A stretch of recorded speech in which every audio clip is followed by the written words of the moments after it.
share what we discussed last time from Bhagavad Gita 13th chapter. I think we saw first three chapters, chapter 1 to 3. So devotees can tell what they remember, what they understood. Then we can start today's discussion. Hare Krishna. So, Raja, I'll uh, start. So, we started seeing what this whole set of chapters are basically more regarding knowledge or jnana Yeah, yoga. But yeah, why it is important for bhakti yogis, that also we saw, because in bhakti also we have sambandha, abhideya, and prayojan. yeah, So that we have discussed. And then Prabhuji, you discussed that knowledge has three aspects. Tat, Tam, and Ekya, according to hmm, the Jnani Yogis. So this is Tat is Brahma, Tvam is Jiva, and Ekya is oneness between those two. yeah, Uh, and then we saw that chapter 1 Gita first shloka is not there in the Gita press, but is in here.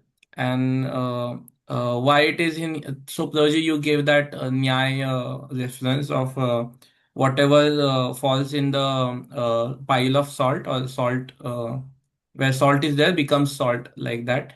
So that we. yeah. That was not connected exactly to this thing. Mhm. Yeah, like that was like somebody may say what Krishna speaks, that is only Bhagavad Gita. What Arjuna is saying, Sanjay is saying, Okay. Dhritarashtra is saying, that may not be Bhagavad Gita. So for that, Mm. that Nyaya was given. Yeah, and that shloka thing which is missing and which is extra, that is a different thing. Yeah, Okay. yeah, Yes, yes. And then we started those six questions, or six topics which yeah. Arjuna Somebody asked. else Yes. can share now. Yeah, yeah. So somebody would like to say what are the six questions asked by Arjuna? Yes, Prabhuji. So Arjuna asked the sixth question about Prakriti, Purusha, and the Kshetra, and the knower of the Kshetra, and then what is knowledge and what is Gayam, what is to be known. What is to be known? Yes, correct. So that So, was shloka 13.1. one. Yeah, and Yes. somebody can share about the 13.2, what Krishna answered.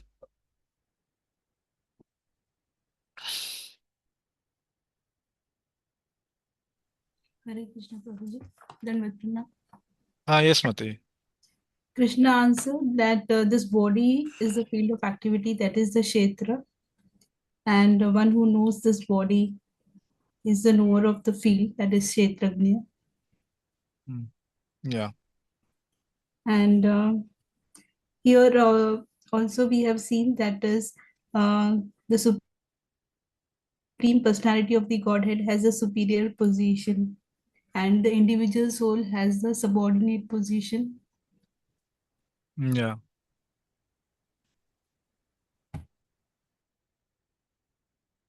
Okay. 13.3, somebody can share what was told by Krishna.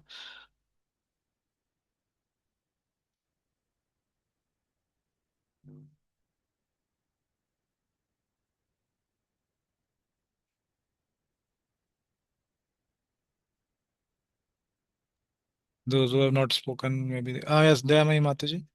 Although I have not attended the class, I just read through that. Ah, yes, yes.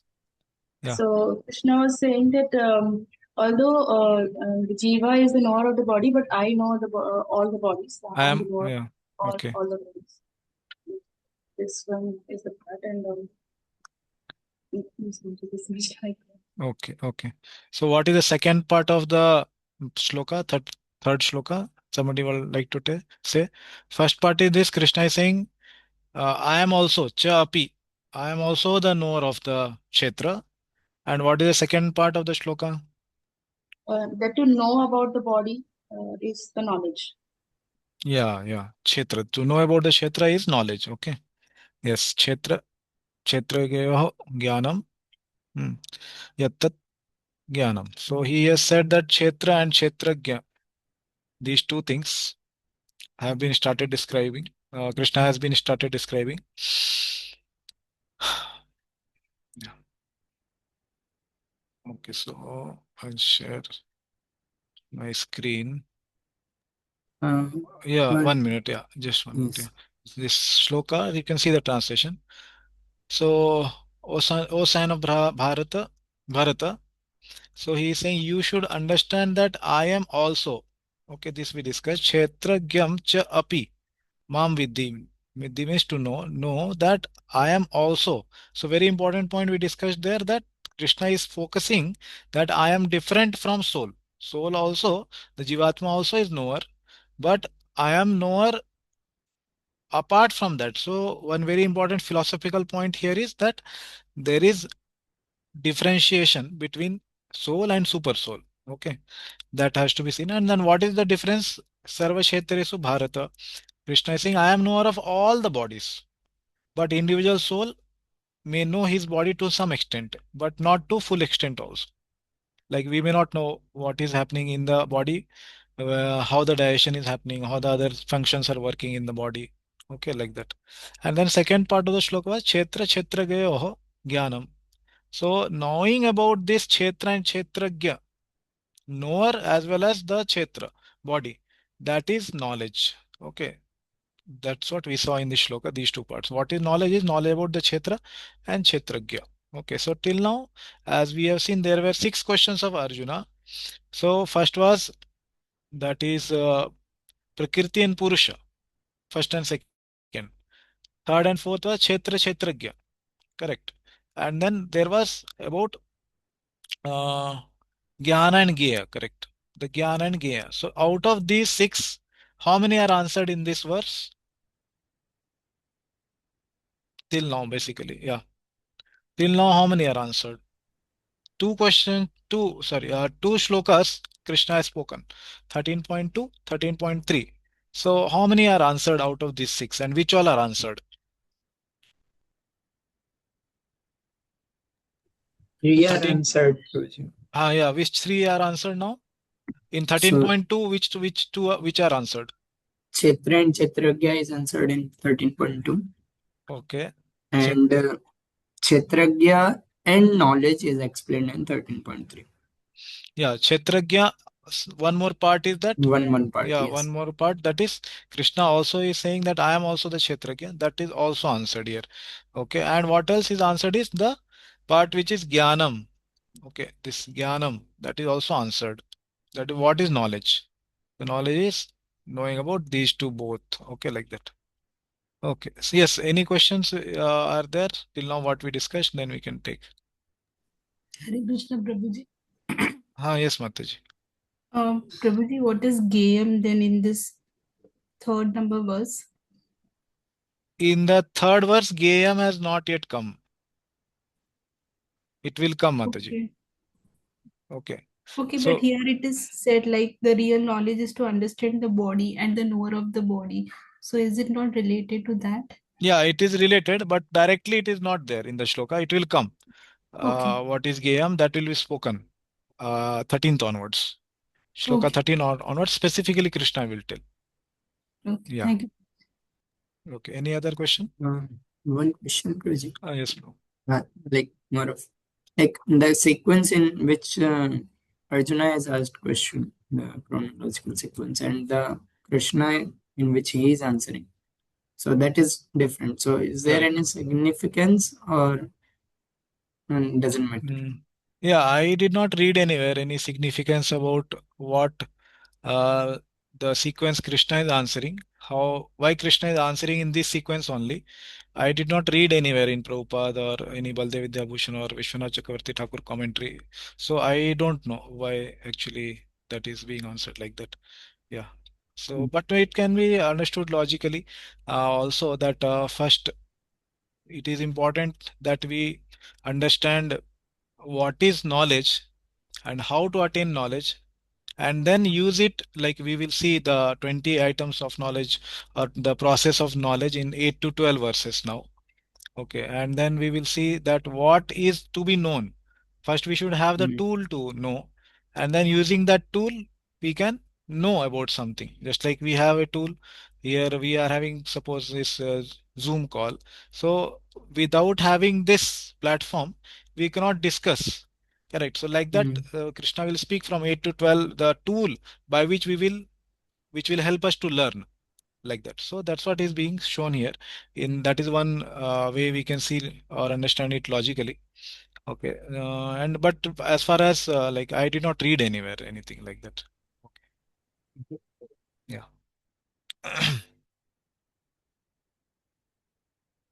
Okay, any other question?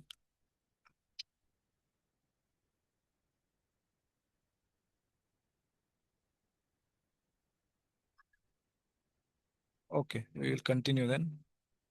13.4 onwards.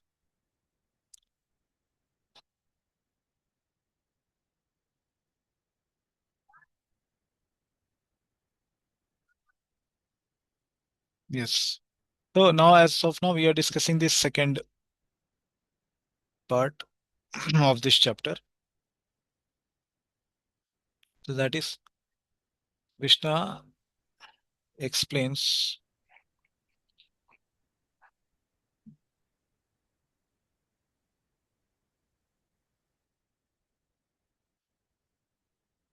yeah.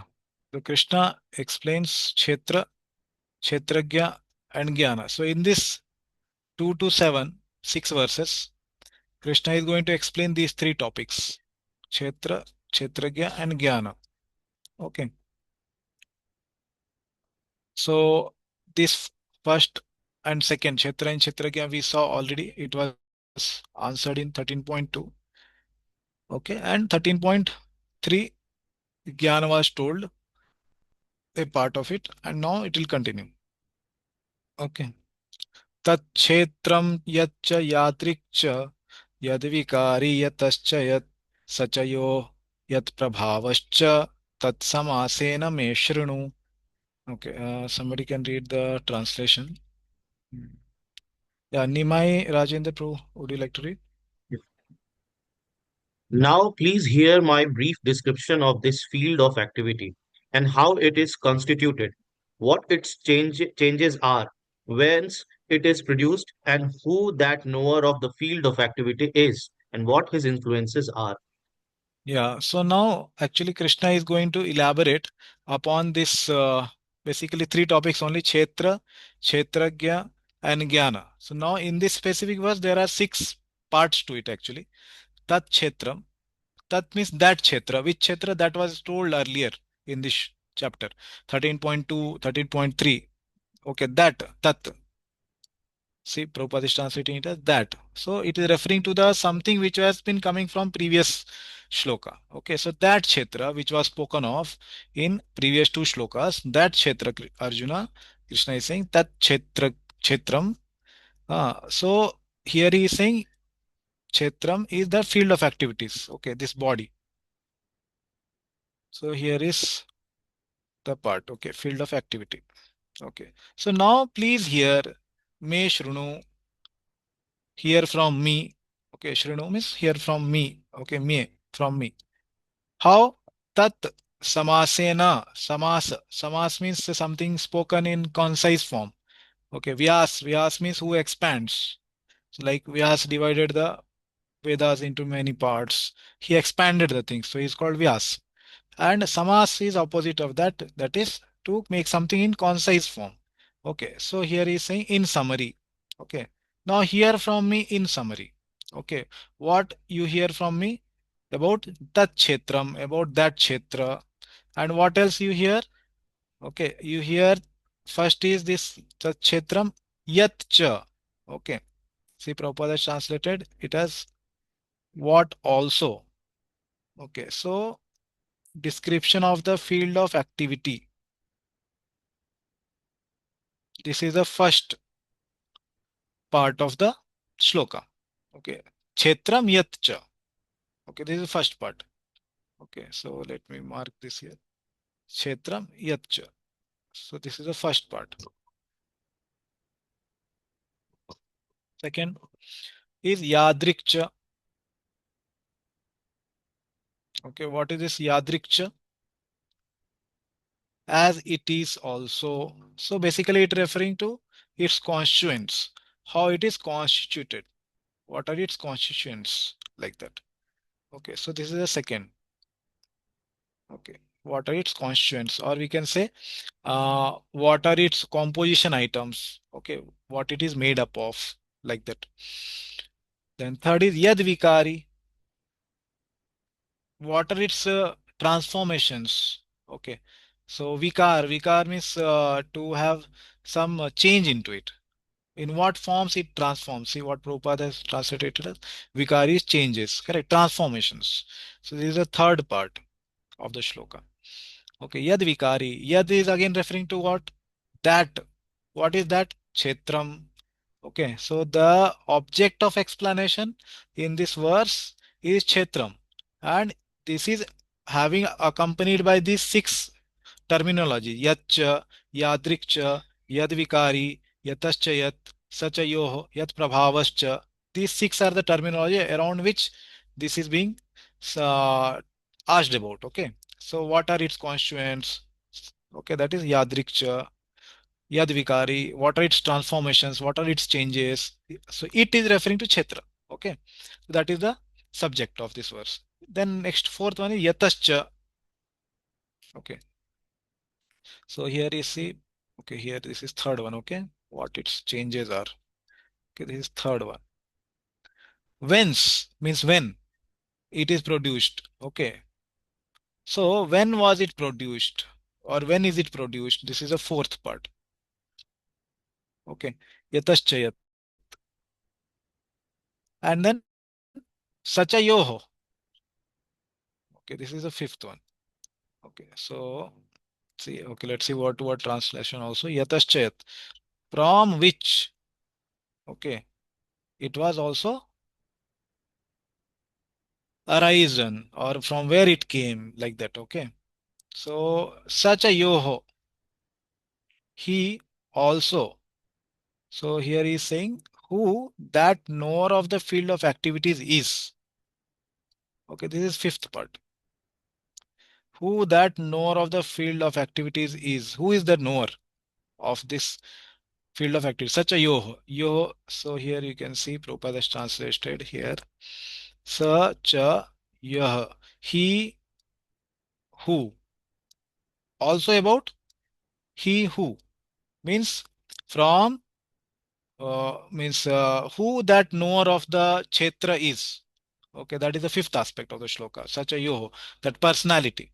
Okay, so that can be again, as we discussed earlier, soul as well as super soul. Soul is limited knowledge he is having. Super soul is having complete knowledge. Okay, sarva kshetreshu.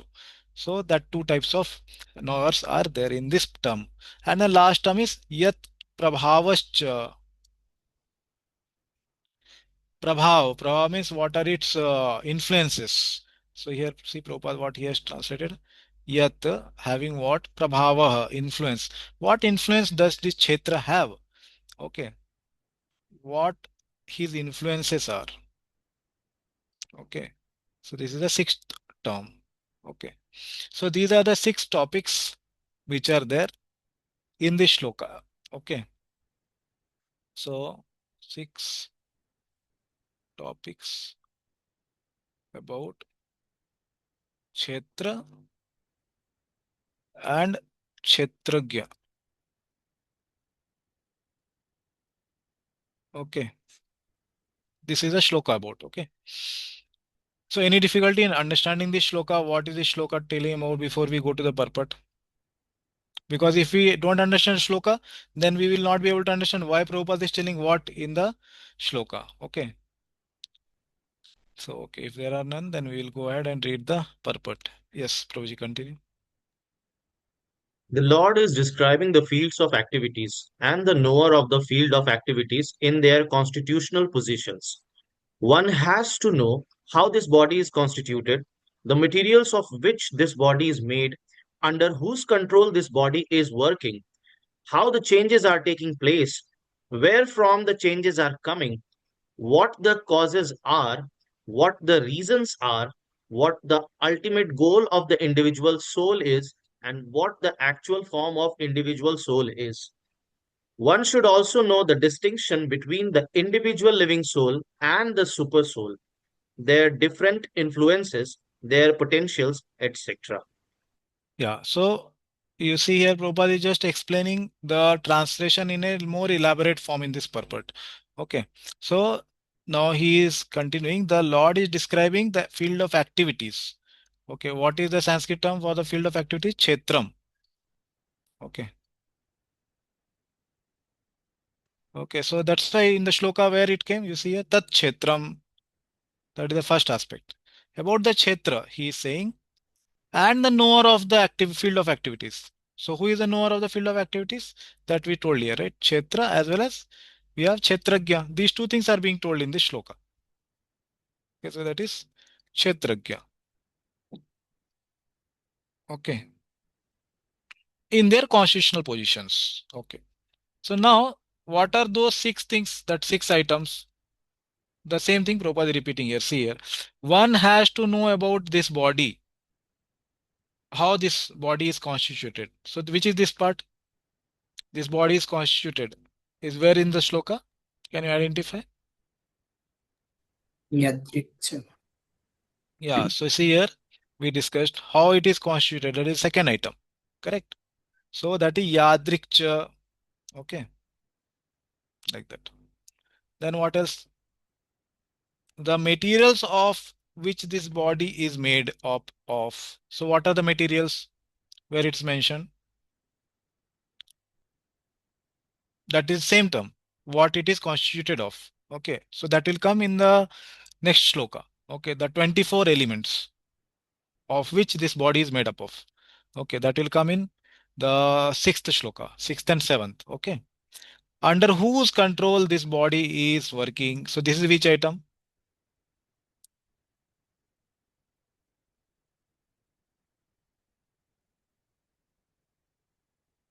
Under whose control it is working? Prabhascha. That is what his influences are. Okay, so that is Kshetragya, his influences. Correct. So that is counted here as the Kshetragya influences, under whose control this body is working. Okay, so it can be two Kshetragya. One is the soul. Soul also controls this body. Correct. If I want to raise my hand, I can lift. But I described earlier, he is the desiring doer. So he can do influence the body by desiring. He is not directly influencing. He is desiring it. And then there is material nature, which is performing doer. But before the material nature performs the action of lifting the hand, there is someone more agent there. That is super soul. He is the sanctioning doer. So he has sanctioned the desire of the living entity. So who is influencing this body? Two agents. One is the soul. He is influencing by desiring. And the super soul, how he is influencing? By sanctioning. Okay. And material nature is just performing. Okay. Whatever is the sanction of Krishna. Like that. And how the changes are taking place. So what is this referring to? Vikari. Yeah. Yeah. Yad vikari. What changes are happening? Where from the changes are coming? Okay. What is it referring to? Prabhavan. Where from it is coming? Yatascha. Yeah, so here I have not marked. This is fourth one. Okay. And this is sixth one. Okay. Yataschayat. So whence it is produced. Okay. And then where from? Okay, this we did. What the causes are. Okay, what are the causes? What the reasons are? Same thing. Okay. So where is it mentioned?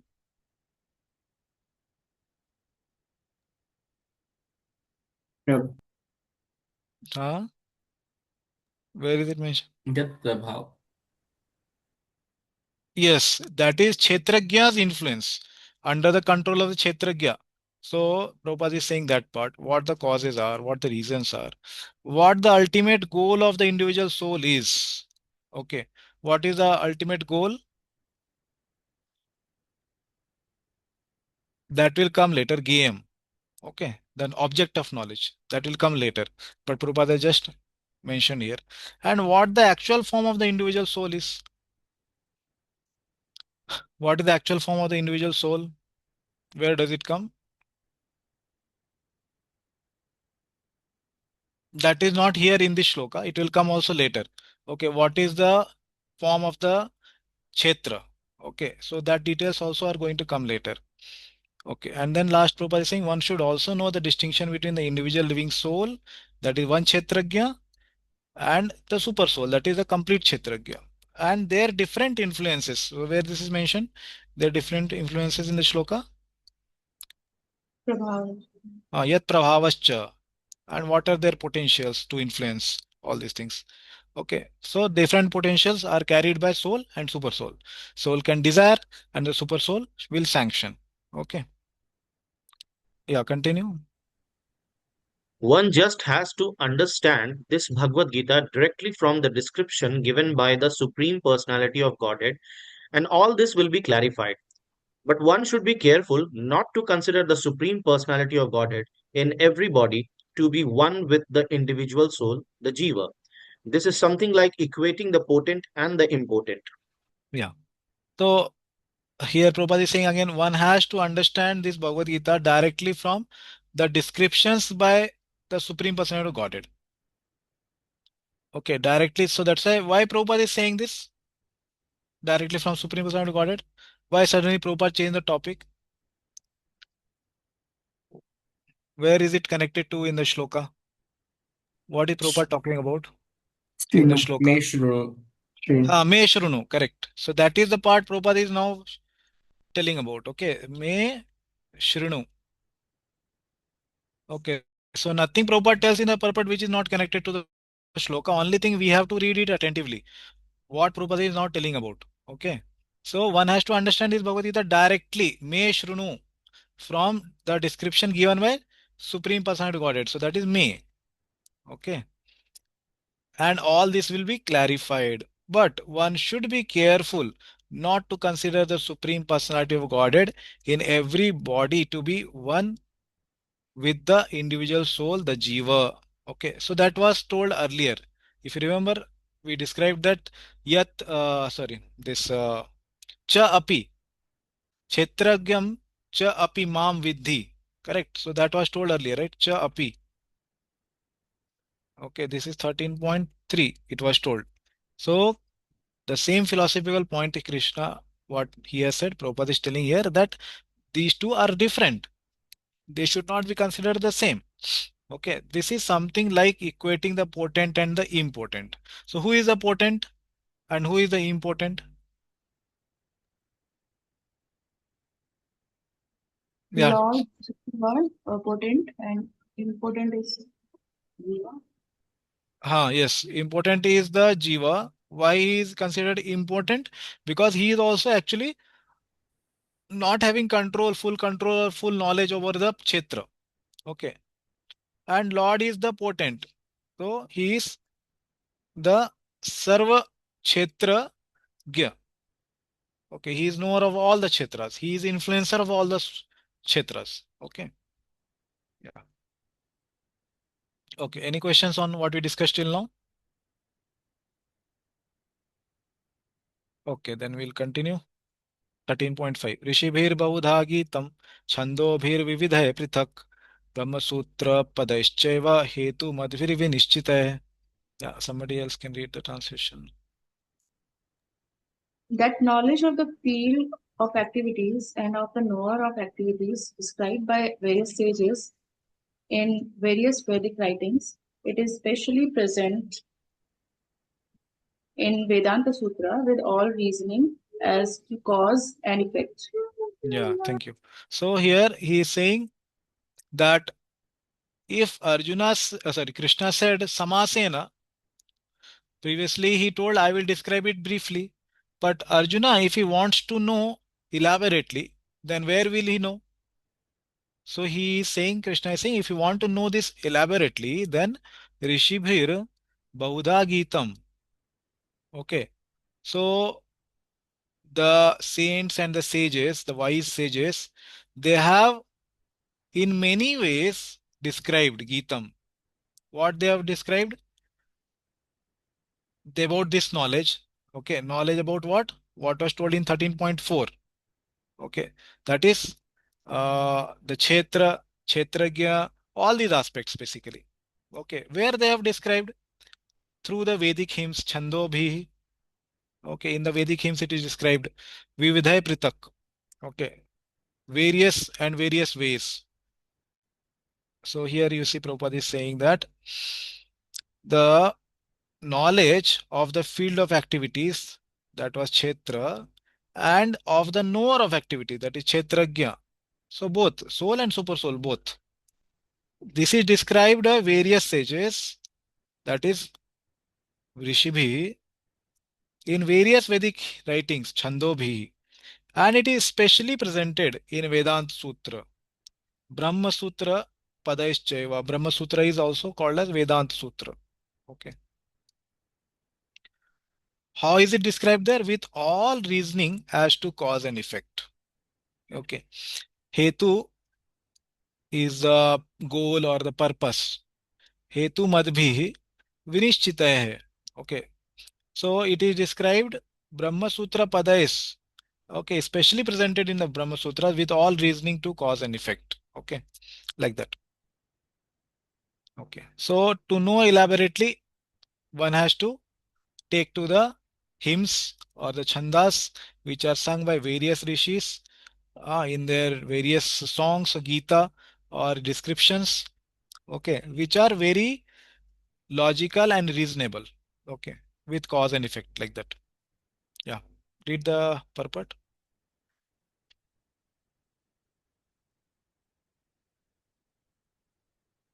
The Supreme Personality Okay, of somebody Godhead, else. Krishna, is the highest authority in explaining this knowledge. Yeah.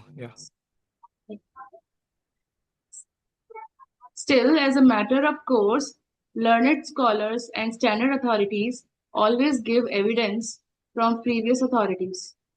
Krishna is explaining this most controversial point regarding the duality and non duality of the soul and the supersoul by referring to a scripture, the Vedanta, which is accepted as authority. First, he says this is according to different sages. As far as the sages are concerned, besides himself, Vyasadeva, the author of the Vedanta Sutra, is a great sage, and in the Vedanta Sutra, duality is perfectly explained. Yeah, thank you. So here again, now Prabhupada is saying the Supreme Personality of Godhead, Krishna is the highest authority in explaining this knowledge. Which knowledge? The knowledge about Kshetra, Kshetragya, correct? These two, the knowing these two is what is called Jnana. Okay, so he is the Supreme Authority. Still, as a matter of course, learned scholars and standard authorities always give evidence from previous authorities. So because here, Krishna is taking the role of a guru. So as a guru, and as we saw in previous sessions, that how actually what the guru speaks should be according to the Shastra, should be according to the previous sadhus. So here Krishna, following that custom, he is also referring that you can know this same thing in elaborate ways from the various references which are spoken by rishis, like that. Okay, so that's what he is saying. So as a Krishna taking the role of a guru, he is following the norms of the customs of a guru's speech. Okay, so you can know it from previous sadhus, learned scholars, and the Vedanta Sutra. So Krishna is explaining this most controversial point regarding the duality and non-duality of the soul and the super soul by referring to a scripture, the Vedanta, which is accepted as authority. So first he says this is according to the different sages, Bahuda Rishibhi, basically. Okay, Rishibhi. As far as sages are concerned, besides himself, Vyasadeva, the author of the Vedanta Sutra, is a great sage, and in the Vedanta Sutra, duality is perfectly explained. Okay. Yes. Yeah, continue. And Vyasadeva's father, Parashar, is also a great sage, and he writes in his books of religiosity, Aham Tvam Cha Tatthame. We, you, I, and the various other living entities are all transcendental, although in the material bodies. Now we have fallen into the ways of the three modes of material nature according to our different karma. As such, some are on higher levels and some are in the lower nature. The higher and lower natures exist due to ignorance and are being manifested in an infinite number of living entities.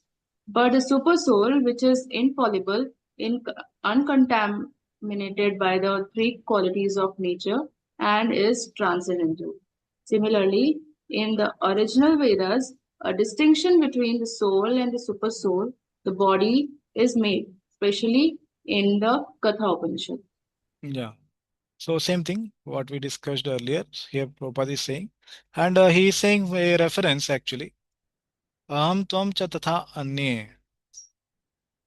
So aham, that is I, tvam, you, and tatha anye, and various other living entities. All other living entities are not the same. They are all distinct. Okay, they are all transcendental. Okay, like that. Okay. Yeah, continue. There are many great sages who have explained this, and Parashar is considered principal among them. The word Chandoghi refers to the various Vedic literatures. The Taittiriya Upanishad, for example, which is a branch of Yajurveda, describes nature, the living entity, and the supreme personality of Godhead. As stated before, Kshetra is the field of activities, and there are two kinds of Kshetrajna, the individual living entity and the supreme living entity. As stated in the Taittiriya Upanishad 2.5, Brahma Pucham Pratishtha, there is a manifestation of the Supreme Lord's energy known as Annamaya, dependence upon food for existence. Yeah. So now Prabhupada is just explaining the Rishibir Bahuda Gitam and Chandobhi. All these aspects Prabhupada is explaining that where it's mentioned, what is mentioned. So he has given reference to Taittiriya Upanishad. Okay. Yeah, continue. This is a materialistic realization of the Supreme. Then, So what is in the materialistic realization? Prabhupada is saying the last line you can see that Annamaya concept. Okay, this concept of Annamaya. So he is saying that there is a manifestation of Supreme Lord's energy known as Annamaya, dependence upon food for existence. So everybody has to eat to nourish the body and keep the body and soul together. So that part which is there, it's a materialistic realization of the Supreme. Okay, it is also a realization of the Supreme, but a materialistic realization of the Supreme. Okay. Yes, continue, Mataji. in Pranmaya, after realizing the Supreme Absolute Truth in food, one can realize the Absolute Truth in the living symptoms or life forms. In Gyanmaya, realization extends beyond the living symptoms to the point of thinking, feeling, and willing. Then there is Brahman realization called Vijnanamaya, in which the living entity's mind and life symptoms are distinguished from the living entity himself. The next and the supreme stage is Anandamaya, realization of the all blissful nature. Thus, there are five stages of Brahman realization which are called Brahma Pucham. Yeah, so these are the five stages of Brahman realization. Okay, first, as he said, is the materialistic realization, Annamaya. Okay. Then second stage he told Pranamaya.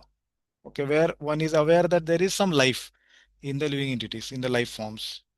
Okay, and third is Jnanamaya, to know that okay, there is life as well as they can think, they can feel, and they can have desires. And then above that is Vijnanamaya, to understand that oh, this thinking, feeling, and willing, these things are there, but I am different from them. Okay, the living entity himself is different from them. That is the fourth level. And Anandamaya, that is the highest step of the realization. So it's all blissful nature. So that is the complete conception that I am servant of Krishna. Okay, that is what is said. So many times we hear these five terminologies in some uh, seminars or some places where there is propagation of Varnashrama system. So it's not that these five levels of consciousness are not there, but generally what they speak is not there in Prabhupada books. Okay, what they have conception of all these things and implementing Varnashrama, that is different. And it's not there in the Prabhupada books, but they use these terminologies to explain their concepts. Okay, yes, continue. Out of these, the first three, Annamaya, Pranamaya, and Jnanamaya, involve the fields of activities of the living entities. Transcendental to all these fields of activities is the Supreme Lord, who is called Anandamaya. The Vedanta Sutra also describes the Supreme by saying Anandamayo Bhyasa. The Supreme Personality of Godhead is by nature full of joy. To enjoy his transcendental bliss, he expands into Vijnanamaya, Pranamaya, Jnanamaya, and Annamaya. In the field of activities, the living entity is considered to be the enjoyer, and different from him is the Anandamaya. Yeah, so now Prabhupada is explaining basically the fifth part, the Anandamaya, and saying how it is different from the other four. Okay. So the Supreme Lord, who is also Anandamaya, okay, so he is referring again now Vedant Sutra. Okay, what Anandamaya Abhyasat, this aphorism. What does it say? The Supreme Personality of Godhead is by nature full of joy. Okay, but the living entity currently in the conditioned state is not full of joy. Satchidananda, what we say, Sat Chit and Ananda, the Ananda part, that is not completely there in the living entity as of now. So as the bhakti grows and grows, the Ananda aspect also keeps on growing. Okay. Yeah, so why has the Supreme Lord created all these five aspects to enjoy his transcendental bliss? He expands into Vijnanamaya, Pranamaya, Jnanamaya, and Annamaya concepts. Okay. So in the field of activities, the living entity is considered to be the enjoyer, that is Bhokta, who is different from him as Anandamaya. Okay. So there is Bhokta, there is Bhogya, and there is Bhagavan. So who is a Bhokta? That is the enjoyer. Okay, that is the living entity trying to enjoy, as well as that the Lord Himself. He is complete bliss, Anandamaya Abhyasat, as it was told earlier. So He is also the enjoyer, but He is a complete enjoyer. Okay, that's what here differentiation is made. Okay, Bhogya and this material world, this Prakriti, is enjoyed by both living entity as well as the Supreme Lord. So living entity is trying to, so like we have Yayedam Dharyate Jagat. Okay, we studied in the previous chapters. Okay, so living entity is also trying to enjoy this material world, but that is not the complete enjoyment which the Supreme Lord can have. Okay, yeah, continue. That means that if the living entity decides to enjoy in dovetailing himself with the Anandamaya, then he becomes perfect. This is the real picture of the Supreme Lord as the supreme knower of the field, the living entity as the subordinate knower, and the nature of the field of activities. One has to search for this truth in the Vedanta Sutra or Brahma Sutra. Yeah. So that's what he is making the differentiation. So living entity is enjoyer, okay, but he is enjoying how much he is just enjoying in a part, okay, just like a small quantity, okay, in the conditioned state. Whereas the Supreme Lord, as the supreme knower of the field, he is the complete enjoyer. Okay, yeah, continue. It is mentioned here that the quotes of the Brahma Sutra are very nicely arranged according to the cause and effect.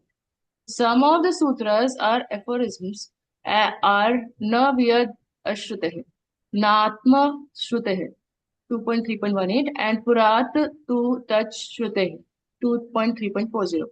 The first aphorism indicates the field of activities, the second indicates the living entity, and the third indicates the Supreme Lord, the summum bonum among all the manifestations of various entities. Yeah, so first line Prabhupada is saying here, it is mentioned here that the quotes of the Brahma Sutra are very nicely arranged. So where is it mentioned in the shloka that these are very nicely arranged according to cause and effect? Where is said? Brahma Sutra Padishcha Hetum. Ah, yeah, the specific part is Hetu Madhvir Vinishchita hai. Okay. Hetum. Hetu Madhvir Vinishchita hai. So that part here he is explaining. Okay. That how it has been nicely arranged with logical cause and effect. Okay. With logical reasoning. Okay. Yeah. Yeah. Anybody has any question on this? Prabhuji, that statement he expands into other four koshas. So Krishna is Anandamay, and all the other four koshas is for his enjoyment. So are Correct. those expansions is related with the living entities, or how he is expanding in these koshas? Yeah, what he's saying, okay, I'll go to that sentence. I think here, yeah, after this.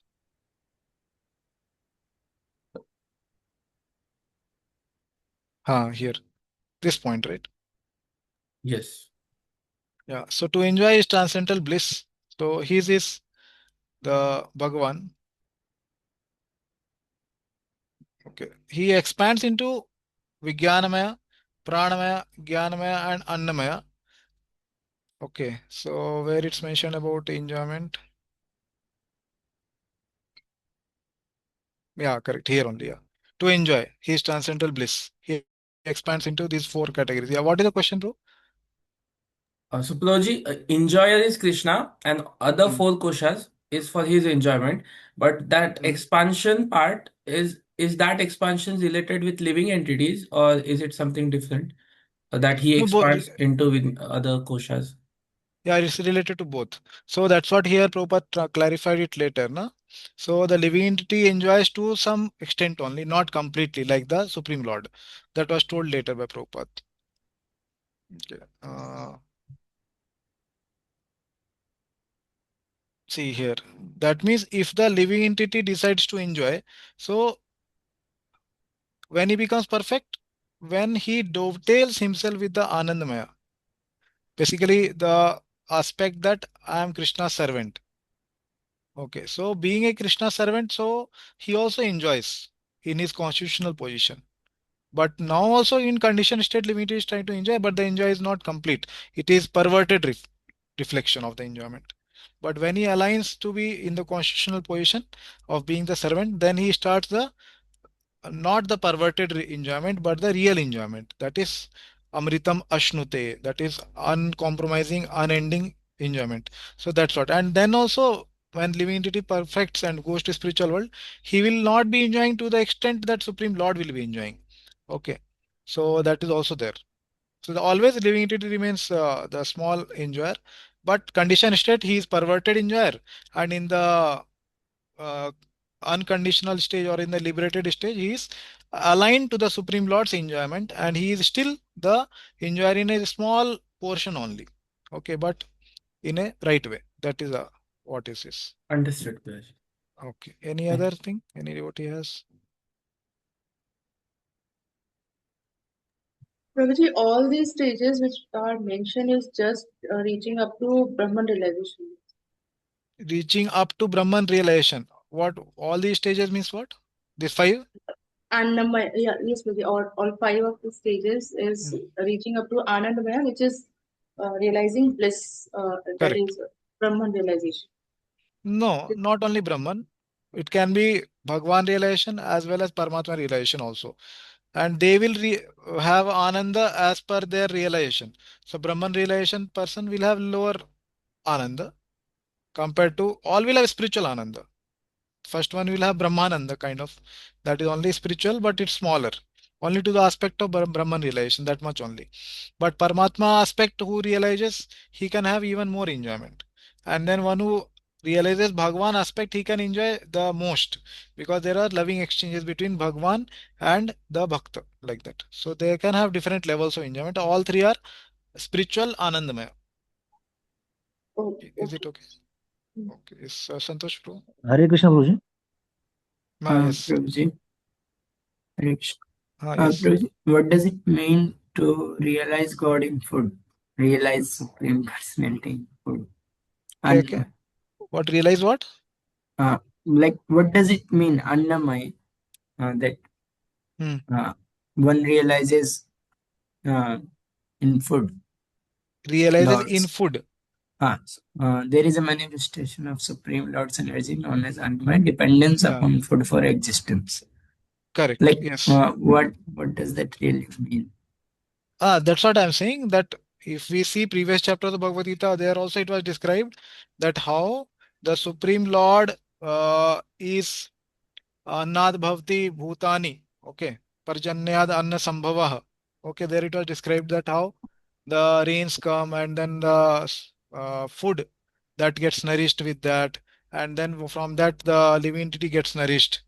So there are, somebody can understand, oh, this is mercy of God. So that is one very lower level of realization. Then next, above that higher level of realization can be as mentioned here, pranmaya. Somebody realizes that yes, actually there is life also in all the living entities. So that life is actually a portion of God's Bhagwan's vibhuti. Then somebody can realize higher jnana that, oh, actually there is not only life, but there can be some higher things God has given, thinking, feeling, and willing. There is mind and intelligence with the living entity. So that is higher realization, like that is being explained. So lower level of realization is just to understand that God has given us food, okay, like that, and it is his mercy. That is what is there. Yes, Chaitanya Prabhu. Hare Krishna Prabhuji. Prabhuji, like there are different levels of enjoyment. So as a living entity, we want to enjoy. So can we connect our enjoyment with the Krishna? Then it becomes spiritual. Suppose I am enjoying the Krishna Prasad, I am enjoying the Kirtan. So whether it is a spiritual enjoyment or it is a mental or sensual enjoyment. Because when I am honoring the Krishna Prasad, I am not thinking of Krishna, but at least I know it's a Krishna Prasad. So I am not Hmm. able to distinguish between it is a spiritual enjoyment or it is a sense the bodily enjoyment. In So Kirtan what? also, I'm not able to understand it is a mental enjoyment or it is a spiritual enjoyment. No, you said, I just wanted to clarify the question. Like you said that you don't know whether it is prasad or not. Is it No, no, like I that? know Yeah. it is Prasad. I know Ah, it is yeah, yeah. Prasad. Okay, okay, Hmm. yeah. So that's what I'm saying. But you are not understanding whether it is material or spiritual enjoyment, correct? Yeah, yeah. Yeah, very simple question I will ask. So if somebody gives you, what is your favorite item, suppose, in food items? Suppose Gulab Jamun. Gulab Jamun. So Hmm. somebody gives you gulab jamun which is made outside, which is not offered to Krishna, and asks you to eat. So will you eat Hmm. and enjoy? I will not try to eat, but Hmm. sometimes I will eat also, and No, no. I will have a. Like I'm saying, not Hmm. because of your anarthas. I'm asking Hmm.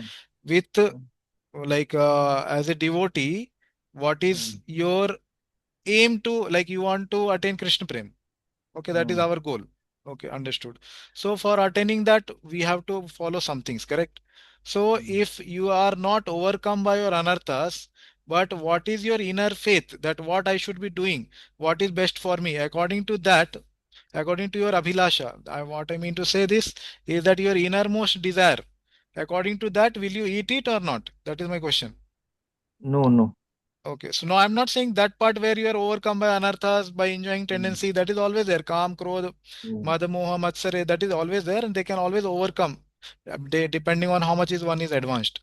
Okay, but if I ask you based on your the core desire, according to your abhilasha, that is what you want to attain in life. Okay, Hmm. will you try to enjoy that gulab jamun? No, no. No. Okay, so that means you are making distinction. Hmm. Correct. You are able to make distinction. So now coming to the point that you are able to make distinction because you have basic knowledge at least about Sambandh Gyan, Abhidheya, all these things you have knowledge. So what I would say is that what you are confusing with is you are sometimes considering that what anarthas you have, like tendency to enjoy kama, krodha or anger, whatever these things are, you are considering them as part of your identity, but you understand that they are anarthas, which will go away in anartha nivritti. As you progress in bhakti, in anartha nivritti, there is one portion, fourth step, okay, where these things will go away. Correct. How Yes. it will go away? By practice of bhakti. Okay, these all Yes. enjoying tendencies will go away. So don't consider it as part of your identity, but they are something like contamination due to being conditioned in the connection with Hare the Krishna. Hare Krishna.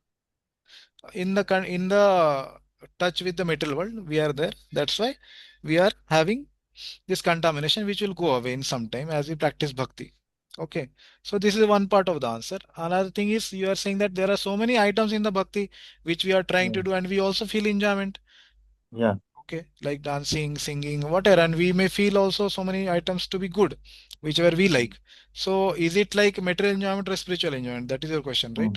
Yeah. Yes, yes. So understand that these items which we are doing it in the intention that uh, we want to attain Krishna Prem, that is our goal, but not to enjoy it for our personal sense gratification. Atmane Indriya Priti Vancha Tare Boli Kam. Krishna Indriya Priti Vancha Dhare Prem Naam. Correct.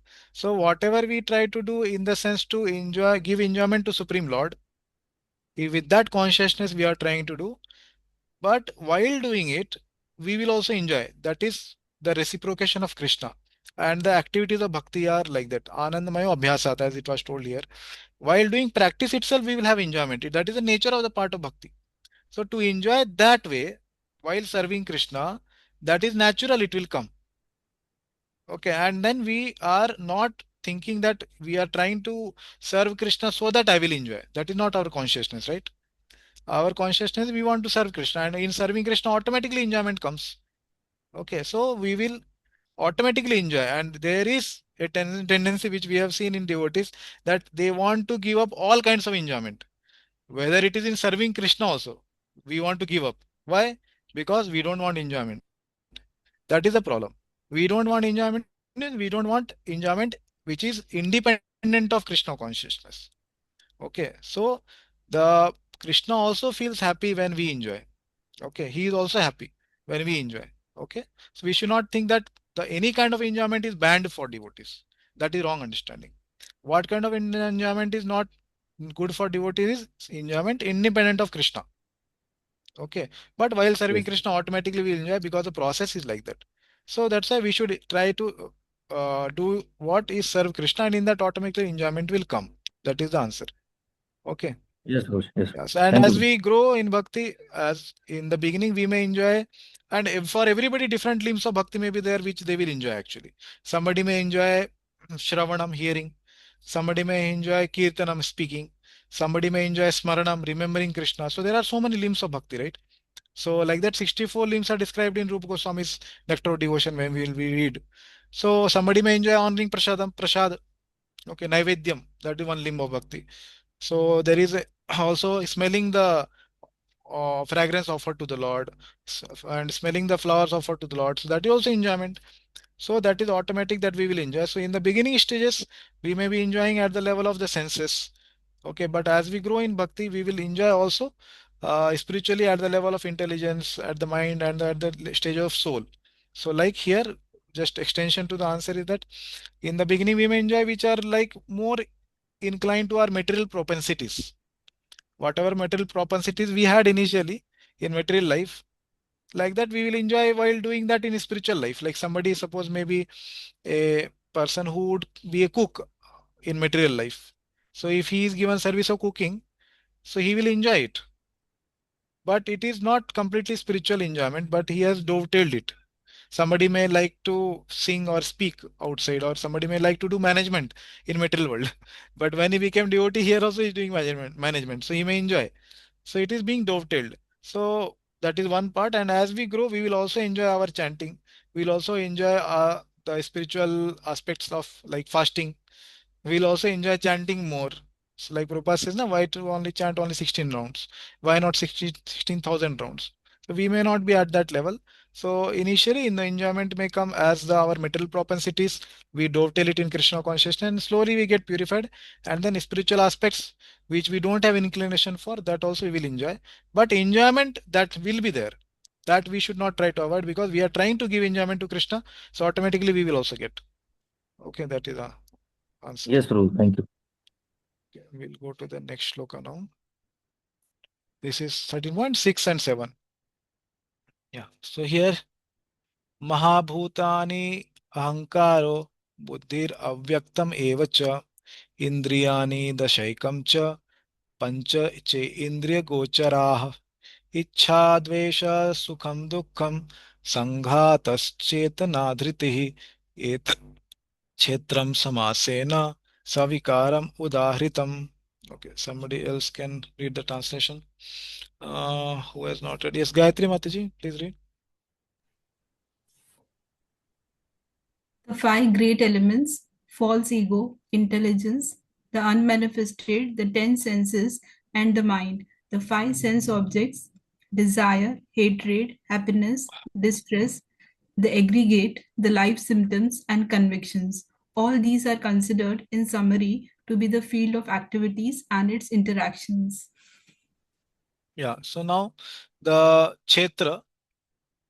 So if you remember previous shloka, Krishna, previous to previous, fourth shloka is told, Tat Kshetram. Okay, that Kshetra. So about Kshetra he is describing. And now he is describing the aspect of the Yat Cha. Okay. So let's go before and see what was Yat Cha in the fourth shloka. If you have books, you can see. See here, Yat Cha. This was the first aspect. Kshetram Yat Cha. Okay. So this is the first aspect. Kshetram Yat Cha. So description of the field of activity and what are its constituents. Okay. So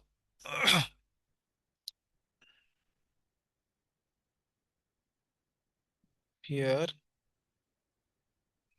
yeah, in this shloka, what are its constituents is said. What is this Kshetra made up of? Okay, Mahabhutani. Okay, the great elements. Five great elements. What are they? It will told in the purport. Okay, so Ahankaro, Ahankar, false ego, Buddhi, that is intelligence, Avyaktam, the unmanifest. What is that unmanifest? That unmanifest is the Pradhan aspect or the Prakriti. Okay, the Pradhan, from where all this material world comes.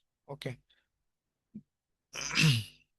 Okay. Indriyani dashaikam cha. Indriyani, all the senses, 10 senses basically. Dashaikam, the supreme of the senses. Who is that? The highest of the senses is the mind. Okay, 11th. 11th one is the mind. Okay. So, okay, let's count also. Mahabhutani, these are basically the great elements. Five elements are five. Which are the five? Earth, water, air, ether, fire. Correct. Mahabhut.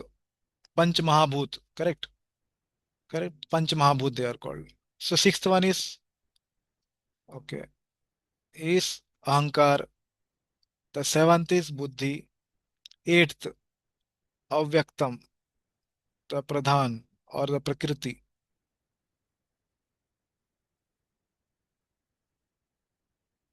Okay, that is eighth, Avyaktam. So, and 10 Indriyas. Okay. So that makes it 8 plus 10, 18.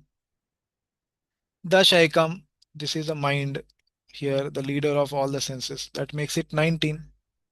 And cha, panch, cha indriya gocharaha.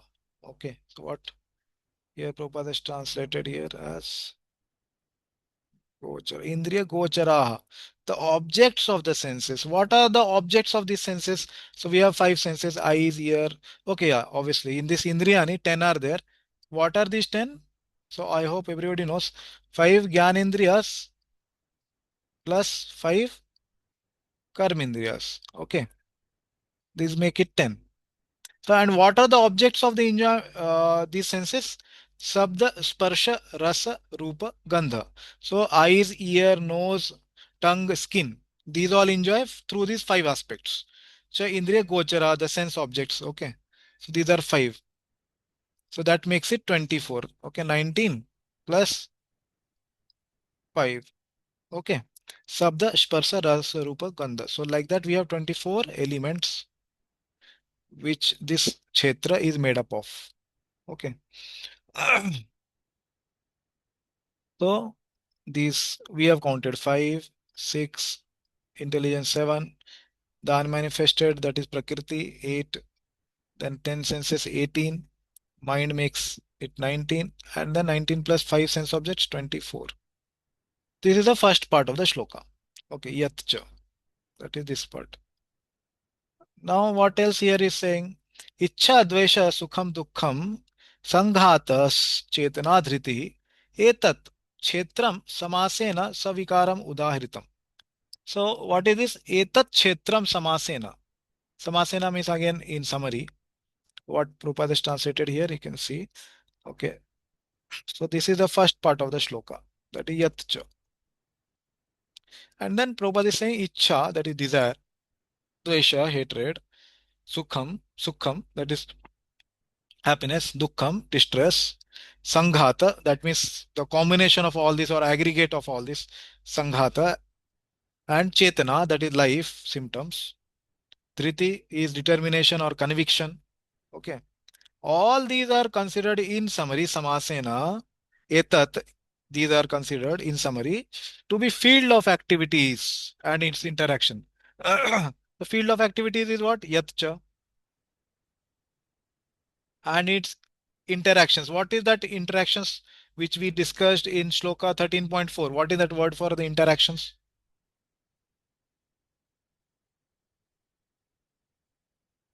What is that word here? We'll go to that Shloka. Yeah, see here. What is that 13.4 in this Shloka? What Prabhupada is referring to? Prabhavis. No, not Prabhavas. Yad Vikari. Sorry, not Yad Vikari. What is this? What is the second item? Yadrika, correct. Yadrikcha. See here, second item. That is Yadrikcha. Okay, that is Yadrikcha, this item. So that part is Yadrikcha. Okay, what are its different qualities, basically, we can say. Different, we can say varieties kind of thing. Yadrikcha. Okay. Yeah, please read the translation. Sorry, purport. From all the authoritative statement of the great sages, the Vedic hymns, and the aphorism of the Vedanta Sutra, the components of this world can be understood as follows. First, there are earth, water, fire, air, and ether.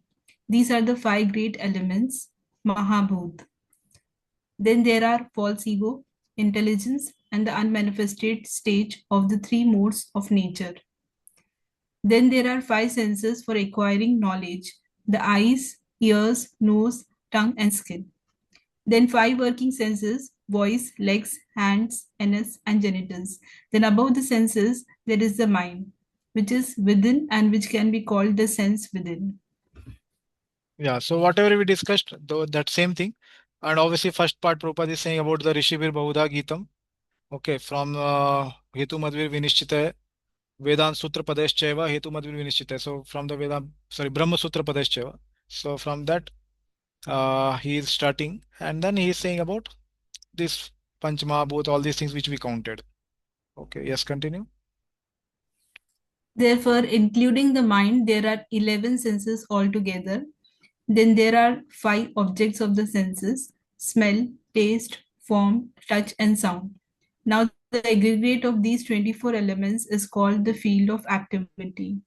If one makes an analytical study of these 24 subjects, then he can very well understand the field of activity.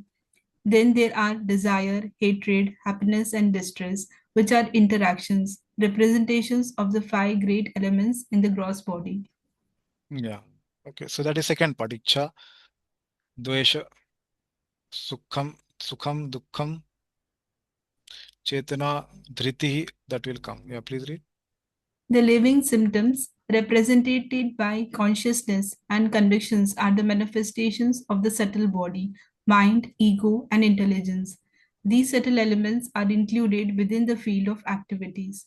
The five great elements are a gross representation of the false ego, which in turn represents the primal stage of false ego, technically called the materialistic conception or tamasa buddhi, intelligence in ignorance. This further represents the unmanifested stage of the three modes of material nature. The unmanifested modes of material nature are called pradhan. Yeah, so this we discussed the uh, eighth element, I think. Yeah, continue. One who desires to know the 24 elements in details along with their interactions should study the philosophy in more detail. In Bhagavad Gita, a summary only is given. The body is a representation of all these factors, and there are changes of the bodies, which are six in number. The body is born, it grows, it stays, it produces byproducts, then it begins to decay, and at the last stage, it vanishes. Therefore, the field is a non-permanent material thing. However, the Kshetrajna, the knower of the field, its proprietor is different. Yeah. Yeah. So this we have discussed.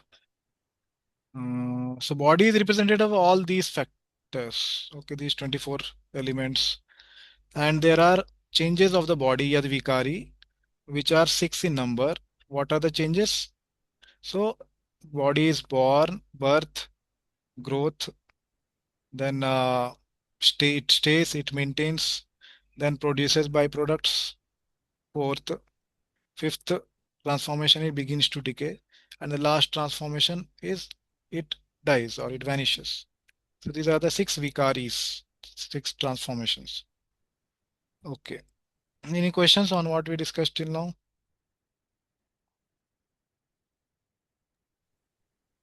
Prabhuji, one question, not I Yeah. mean not related to what we have discussed. So Yeah. Prabhuji, there is this Brahma Sutra Padaschaiva.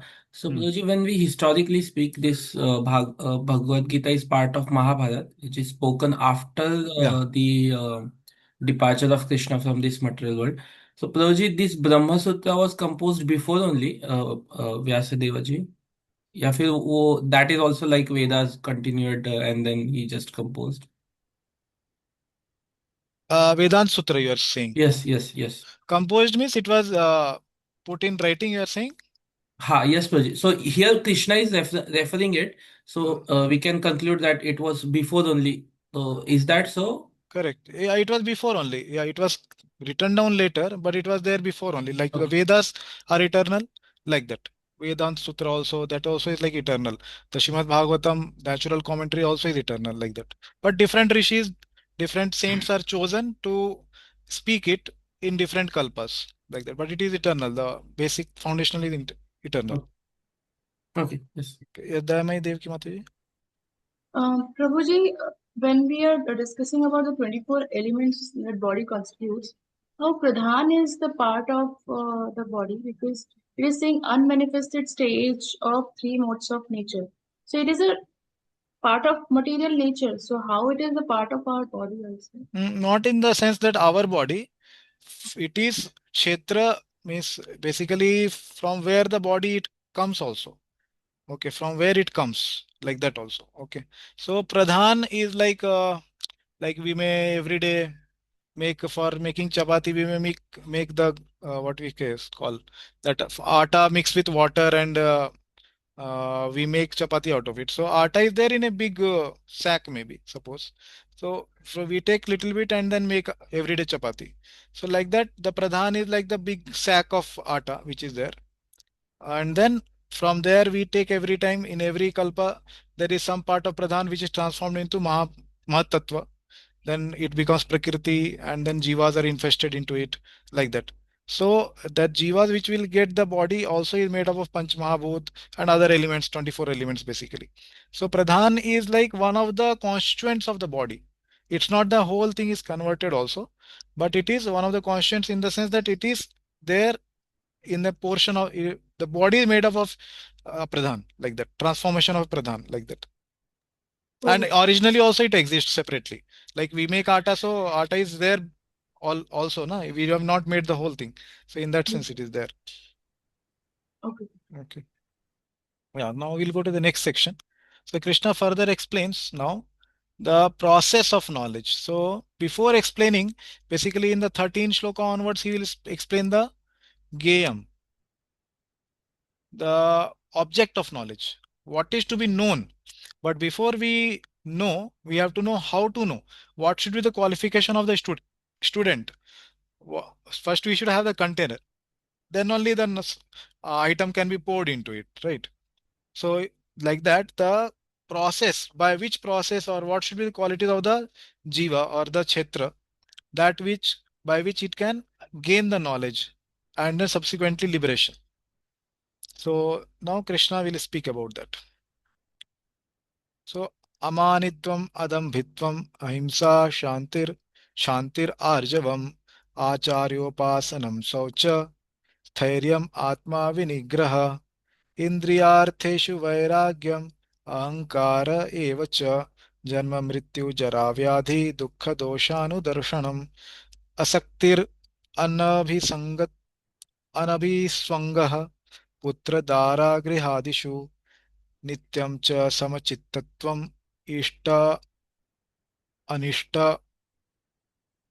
Two words are there. इष्ट अनिष्ट उपपत्तिषु इष्ट अनिष्ट उपपत्तिषु मयि च अनन्य योगेन भक्तिर् अव्यभिचारिणी विविक्त देश सेवित्वम् अरतिर्जन संसदि अध्यात्म ज्ञान नित्यत्वं तत्त्वज्ञानार्थ दर्शनम् एतद् ज्ञानम् इति प्रोक्तम् अज्ञानं यतो यद अतो अन्यथा.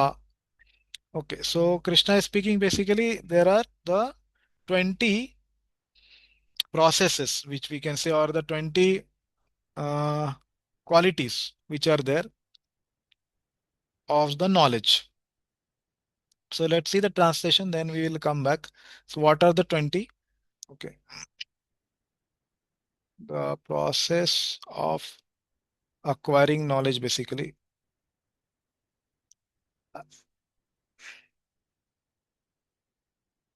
Okay, so what are they here? It is translated. So we will read the word to word meaning. Amanitvam, humility. Adambhitvam, pridelessness. Ahimsa. Adambhitvam also means not to show off. Okay, not to show off. That is adambhitvam. Because humility also includes without pride. So pridelessness can be included in that. In so then, because Vishwanath Chakravarti Thakur has done like that, adambhitvam will mean not showing off. Okay. Ahimsa, that is non-violence. Shanti, tolerance. Arjavam, simplicity. Acharya upasanam, approaching a bona fide spiritual master, worshipping him. Saucham, cleanliness. Sthairyam, steadfastness. Atma vinigraha, self-control. Indriya artheshu vairagyam. This is one. Okay, Indriya Artheshu Vairagyam is one aspect. In the matter of the senses, renunciation. Renunciation in the matter of sense gratification. That is called Indriya Artheshu Vairagyam. This is one item. Then Anahankaraha, being without false ego. Eva, certainly. Cha, also. Janma, Mrityu, Jara Vyadhi. Birth, death, old age, disease. Dukkha Doshanu Darshanam. Okay, so this is one. Janma Mrityu Jara Vyadhi Dukkha Doshanu Darshanam. This is one aspect. Okay. What is that? So these four, the distress which it produces, dukkha of the distress, dosha the fault, anudarshanam observing. Observing the faults or the distress produced by Janma Mrityu Jara Vyadhi is one quality. Okay. Asakti. This is not asakti. This is asakti. Asakti means attachment. Asakti means opposite of that. Without attachment. Asakti. That is another item. Anabhiswangaha, being without association. Okay. Putra, Dara, Griha Adishu. Putra is son, Dara is wife. Griha Adishu is home. Nityam cha samachittatvam. Okay, what is that? Nityam is constant. Cha also samachittatvam, equilibrium. In what? Nityam chitta samachittatvam, in what equilibrium? When there is ishta, desirable, and anishta, there is undesirable in both the situations. Upapattisu, having obtained. So this is one. Okay. So nityam samachittatvam ishta anishta upapattisu. This is one item. Okay. My unto me. What unto me? Krishna is speaking, right? So he is saying ananya yogena, unto me ananya yogena, by unalloyed devotional service, bhakti. This is one item, okay? Avyabhicharini, without the break, without any break. So this is one item. Maicha ananya yogena bhakti abhicharini is one item. Then next is vivikta desa shevitvam. Okay, two solitary places, aspiring, arati, without being without attachment. Okay, this is another one. So vivikta desa sevitvam. This is one aspect. Okay, desiring or aspiring to stay in solitary places. Okay, which Prabhupada will also say in the association of devotee, obviously. Arati, being without attachment. Jana samsadi, to people in general. This is one item. Arati, jana samsadi. Okay. Adhyatma, pertaining to the self, jnana, in knowledge. This is one item. Adhyatma jnana. Nityatvam, constancy. Tattva jnana, of knowledge of the truth. Artha, for the object. Darshanam, philosophy. Okay, this is last line. Okay, so here let's count. Humility, rightlessness, non-violence, tolerance, fourth, simplicity, approaching a bona fide spiritual master. Okay, acharya upasana, that is sixth, saucham, cleanliness, steadiness, stairyam, eighth, self-control, atma vinigraha, nine, renunciation, viraktihi, or vairagyam, yes, vairagyam, tenth, of the objects of sense gratification. Of what? That is uh, Indriya Artheshu Vairagyam. That is one item. 10. Okay. Absence of false ego. 11. The perception of the evil of birth, death, old age, and disease. This is one item. Dukkha doshanu darshanam of what? Jarma mrityu jara vyadhi. This is one item. 12. Okay. Detachment. That is Vairagyam. Oh, sorry, not Vairagyam. Asakti. That is Asakti. Okay. That is 13th. Freedom from entanglement with children, wife, home, and the rest. So that was there here. That is Putra, Dara, Griha, Adishu. Okay. And then next is even mindedness amid pleasant and unpleasant events. Okay. That is mentioned. Nityam cha samachittatvam, equilibrium of desirable and undesirable, anishta ishta, upapattishu. That is one item. Okay. So how many over? 12th was this, 13 was detachment, freedom from entanglement, and this was 14. Okay, even-mindedness amid present, pleasant and unpleasant, that was 15. Okay, constant and unalloyed devotion to me, that is ananya yogena abhivicharini bhakti. Okay, that is 16. Aspiring to live in a solitary place, vivikta desa sevitvam, 17. Detachment from the general masses of people, 18. Okay. Samsadi towards what? Jana Samsadi. Okay. To people in general without attachment. Arati. Okay, that was 18. Accepting the importance of self-realization. This is 19. And philosophical search for the absolute truth. That is 20. Okay, so these are the 20 processes or the qualities of knowledge. Yeah, okay, now we will read the purport to this. Okay, any question in this word to word meaning? Any clarification, anybody? Actually, in the shloka, it will be more clear. I could have written here, but there is no word to word meaning. So, amanitvam, adambitvam, ahimsa, shantir, arjavam, acharyupasana, 6, saucham, 7, stairyam, 8, atmavinigraha, 9, indriyartheshu vairagyam. This is 1. Okay. Then, ahankar. This will be 11. Janma mrityu jara vyadhi dukkha doshanu darshanam. This is 1. This is 12. Okay, this whole thing is 1. Asakti, 13th. Anabhisang. Why I'm stressing so much? Because in the purport Prabhupada is going to take each word and explain also. Okay. An abhiswanga putradara grihadishu. This is one item. 14. Okay. Detachment towards these. Okay. Nityam cha samachittatvam ishta anishta upapattisu. This is one item. Whole thing.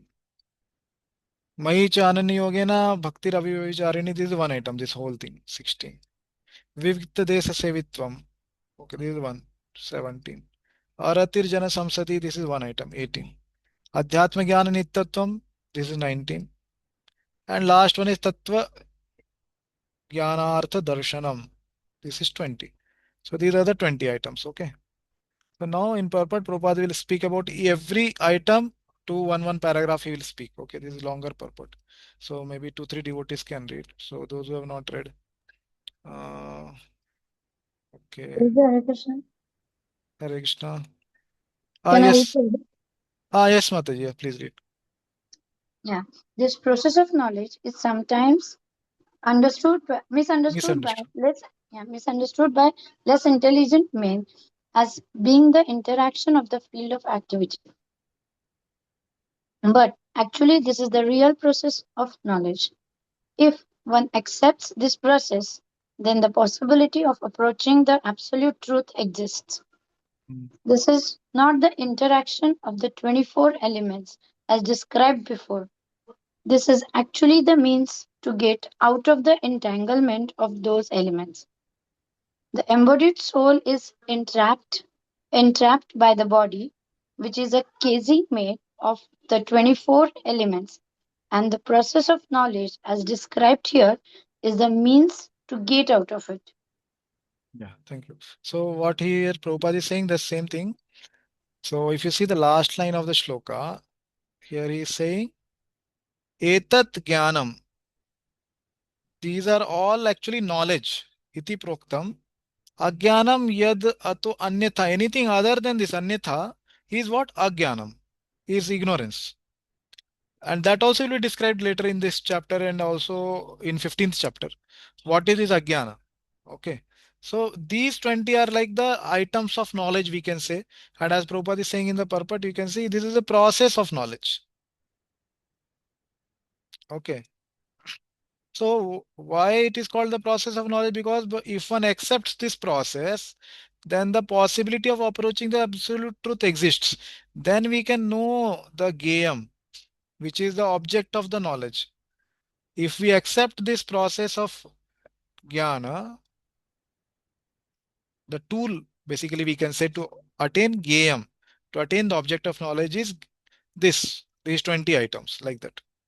And this should not be confused as the 24 interactions, Vikari or Yatrikcha. That is not which was explained. This is not that which was explained in the previous shloka, Mahabhutani, all those things. We should not be confused with that. So embodied soul, conditioned soul is entrapped by the body, which is casing made of the 24 elements. And the process of knowledge, as described here, is means to get out of it. Yeah, continue. Yes, Roger. Of all the descriptions of the process of knowledge, the most important point is described in the first line of the 11th verse. Yeah, My so what is son, described in the first line of the 11th verse? So here we had 5 shlokas, right? 8 to 12. These are 5 shlokas. So which is 11th verse? 8. This is 8th verse. Mai Chananya Yogena Bhaktir Correct. Yeah, 9th. Avyabhicharini. Yes. 10th. This is 11th. And this is 12th. 5 shlokas are there. Now what is the first line of this 11th verse? This is this one, which is Prabhupada talking about. Maicha ananya yogena bhaktir avibhicharini. Yeah, what is he saying about this item? Of all the descriptions, means 20 of them, 20 process of knowledge which were described, the most important item is that first line of 11th verse. Maicha ananya yogena bhakti avibhicharini. Yeah, continue. Mai Chananya Yogena Bhaktir Avyabhicharini. The process of knowledge terminates in unalloyed devotional service to the Lord. So, if one does not approach or is not able to approach the transcendental service of the Lord, then the other 19 items are of no particular value. But if one takes to devotional service in full Krishna consciousness, the other 19 items automatically develop within them. Yeah, within him. So here actually Prabhupada is saying one very important point. So many times we think that okay, we should develop these qualities, right? These all quality which are mentioned here: humility, pridelessness, non-violence, tolerance. So many things are there. We want to develop them. So should we try to develop them particularly, or just by doing one thing, everything will come automatically? Automatically, in the sense not that without putting any effort, but effort is to be put in not developing humility, pridelessness, non-violence, tolerance. No, effort has to be put where? Prabhupada is saying, if one takes to devotional service, Mai Chanani Yogena Bhakti Abhivicharini, if one just does that one item, instead of going in all the directions and collecting different items, if one just focuses which is in the center of all of this, just doing bhakti, navavida bhakti, shravanam, kirtanam, vishnu smaranam, padasevanam, all these things are 64 items of bhakti described in Bhakti Rasamrita Sindhu. We just do this as per our inclination, as per our uh, you know whatever we have, swavasana anusarena. Srila Goswami says in Bhakti Rasamrita Sindhu, as per one's inclination, as per one's liking. Okay, one accepts the limbs of devotional service, then automatically develop these qualities. Other 19 items develop within him. Okay, and what about the other items which are more than this 19, 21, 22, 23? So many qualities, right? They all will develop just by this devotional service. So there is no separate endeavor one has to do to develop humility. So, but obviously one should be mindful of not becoming pride. One should be mindful of all this, but one should not make a calendar that yeah, this month, first month, that is January, I will practice humility. This month I will practice tolerance. This month I will practice pridelessness. And then like this, every month he wants to do one activity. No, all the months, all the time, every day, one has to practice Navavida Bhakti, which automatically will give rise to all the other qualities. Okay, that is what is very important here. Okay, yes. Continue, Mataji. Yes, Prabhuji. As stated in Srimad Bhagavatam 5.18.12, yes, yasyati bhaktir bhaga, bhagavatya akinchana akinchana sarvair gunanis tatra samaste suraha. All the good qualities of knowledge develop in one who has attained the stage of devotional service. The principle of accepting a spiritual master, as mentioned in the 8th verse, is essential. Even for one who takes to devotional service, it is most important. Transcendental life begins when one accepts a bona fide spiritual master. The Supreme Personality of Godhead, Shri Krishna, clearly states here that this process of knowledge is the actual path. Anything speculated beyond this is nonsense. Yeah, so now, yeah, here Prabhupada is saying that, okay, is it that just because Prabhupada has said this, that you just do devotional service, all other 19 items will automatically come into you?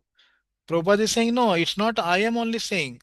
So Prabhupada also follows the custom, quoting from Shastra, quoting from previous sadhus. So he is not saying an independent statement. He is saying in Bhagavatam, 5th canto, 18th chapter, 12 verse, it said, Yasyasti bhaktir bhagavati akinchana sarvah gunaes tatra samasate suraha. All the qualities which are there in the demigods and which are not there also in them, all will be attained by a devotee just by doing bhakti. Okay, like that. So all the good quality of knowledge develop in one who has attained the stage of devotional service. Nothing separately need to be done. Okay, and what is the beginning of the bhakti? So among the 64 limbs, the first limb of the bhakti is described as Adav, that is in the beginning. What one should do? Guru Padashraya.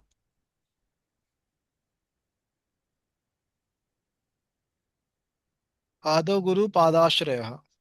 In the beginning, one should accept the shelter of Guru. It may be through a formal initiation, or it may be acceptance in the heart. Okay, but one has to accept one guru whose instruction he is willingly going to follow. Okay, accepting a spiritual master. And then obviously the next one is Krishna Dikshadi Sikshanam. The immediately next thing is what?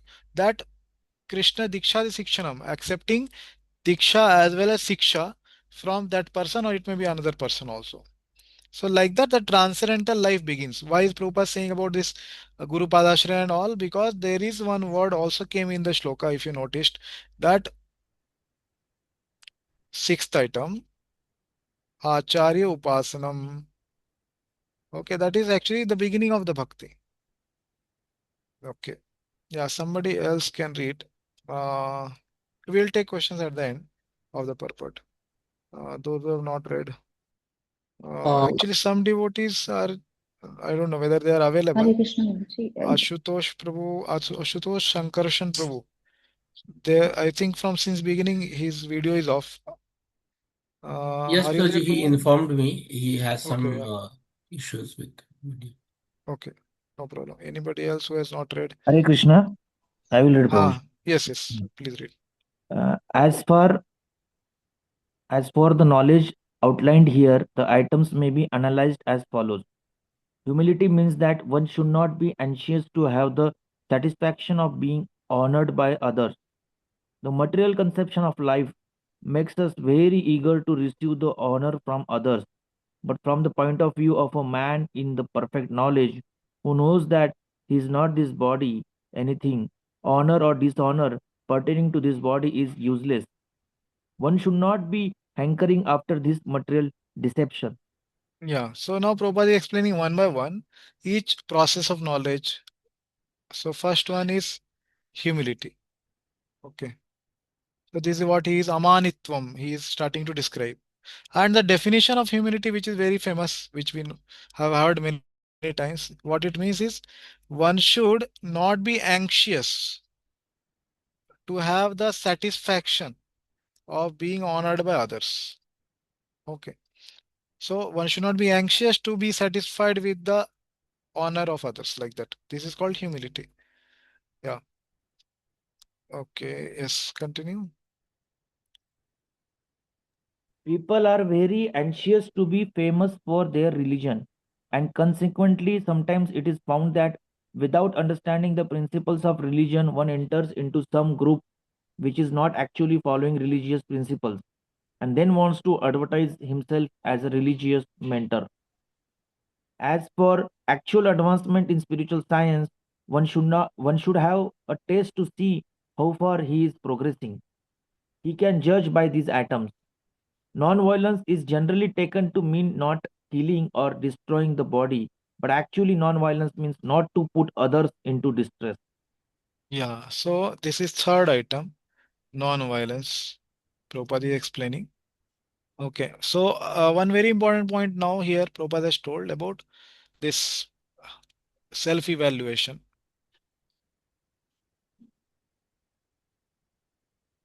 Okay. How one can evaluate how much is progressing in bhakti? By how much he can see that he can judge by these items. How much he has imbibed these qualities in himself. Okay. So as one progresses in bhakti, automatically these qualities will come. So the more one is advanced in bhakti, that many qualities, to that extent, these qualities will be manifested in him. Okay.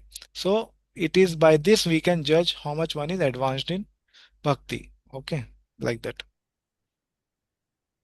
Yeah. Continue. People in general are trapped by ignorance in the material concept of life and they perpetually suffer material pains. So, unless one elevates people to spiritual knowledge, one is practicing violence. One should try his best to distribute real knowledge to the people so that they may become enlightened and leave this material entanglement that is non-violence. Tolerance means that one should be practiced to bear insult and dishonor from others. If one is engaged in the advancement of spiritual knowledge, there will be so many insult and much dishonor from others. This is expected because material nature is so constituted. Yeah. So now Prabhupada is explaining about this ahimsa. So what is the definition of non-violence Prabhupada has given? So one should try his best to distribute Krishna consciousness, the real knowledge basically, teaching to the people, so that they may become enlightened and leave this material entanglement. Non-violence is not on the bodily platform only. Okay, just the conception of not harming others is not non-violence, but it is the opposite of that also. To give Krishna consciousness to others actually is non-violence, like that. Okay, and then Shanti, that intolerance he is describing here. Okay, that is fourth item. And what is the meaning of that? That one should be practiced to bear insult and dishonor from others. Okay, if it is on its personal sake. But if it is to other Vaishnavas or Krishna, then one should be ready to actually, one should not tolerate. One should be ready to, uh, you know, rectify the situation, whatever. Yeah, continue. Even a boy like Prahlad, who only 5 years old was engaged in the cultivation of spiritual knowledge, was endangered when his father became antagonistic to his devotion. The father tried to kill him in so many ways, but Prahlad tolerated him. So there may be many impediments to making advancement in spiritual knowledge, but we should be tolerant and continue our progress with determination. Simplicity means that without diplomacy, one should be so straightforward that he can disclose the real truth even to an enemy. Yeah. So here the example is given of tolerance from Srimad Bhagavatam, Prahlad Maharaj. Okay. He was tolerant to his antagonistic father. Okay. So what is the lesson from that for us? There may be many impediments to making advancement in spiritual knowledge, but we should be tolerant and continue our progress with determination. Okay. So we should tolerate if it is something is affecting our progress in bhakti, we should tolerate and just continue. Okay. But if it is to the extent that we are not able to do our bhakti, then it is not intelligent to be tolerant to that. Okay, till the time it is not affecting our bhakti, our Shravanam, Kirtanam, whatever limbs we are trying to do, that is not being affected either mentally or bodily or whatever. Okay, then we should be tolerant to it. But if it is affecting our bhakti, then we should be trying to take the required measures. Okay, and then Arjavam, simplicity, the next one. Okay, that is explaining. So straightforwardness and non-diplomatic attitude. Okay, that is fifth one. Yeah. Somebody else can read. Yeah, Himanshu bro, would you like to read? Yes, sir. As for acceptance of the spiritual master, that is essential because without the instruction of a bona fide spiritual master, one cannot progress in the spiritual science. One should approach the spiritual master with all humility and offer him all services so that he will be pleased to bestow his blessings upon the disciple. Because the bona fide spiritual master is the representative of Krishna, if he bestows any blessings upon his disciple, that will make the disciple immediately advance without disciples following the regulative principles. Or the regulative principles will be easier for one who has served the spiritual master without reservation. Yeah, so this next item Prabhupada is explaining now, Acharya Upasanam. Okay, this is sixth item. Okay, acceptance or Ado Guru Padashraya. That is another one which Rupa Goswami says, the first limb of bhakti. In the beginning, one should accept the shelter of a spiritual master. So, because without the instruction of a bona fide spiritual master, again, what is meaning of bona fide spiritual master? One who accepts the bona fide shastra. Okay, accepts bona fide shastra. So, without that acceptance of the spiritual master and his instruction, one cannot progress in spiritual science. One should not just say, yeah, yeah, I have a guru, but do you follow his instructions? No, no, that I don't follow his instructions. Then one will not progress. So one should approach how, in what mood one should approach. Tad vidhi pranipatena pariprashnena sevaya upadekshanti tad jnanam jnaninas tattva darshina. Like this. Okay, pranipata, pariprashna and seva.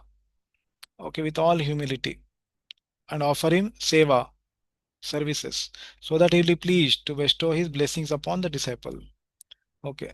So why should one do all this? Because the Supreme Lord is non-different, Sakshat Haritvena. So it is not Sakshat Hari, it is Sakshat Haritva. Haritva and Hari, there is difference. Haritva means godness. Okay. That is just like we have samatva, equanimity, equipoisedness, the state of something being in equanimity. Similarly, godness, haritva, is the qualities of Krishna has descended into such a person, godness. And Sakshat Haritva, he is directly the personification of Krishna's qualities, like that. So he is not Krishna, he is Sakshat, not Hari. He is Sakshat Haritva. Okay, equivalent to Hari. Okay, there is difference. So because he is having the qualities as Krishna has, so that's why we should be having what? Serving such a person and aspiring for his blessings. Okay, and with sincere service, he will make us advance also. Okay, that will make the disciple immediately advanced without the disciples following the regulatory principles. So can somebody tell what is the meaning of this? Without following the regulatory principles, how the disciple will advance?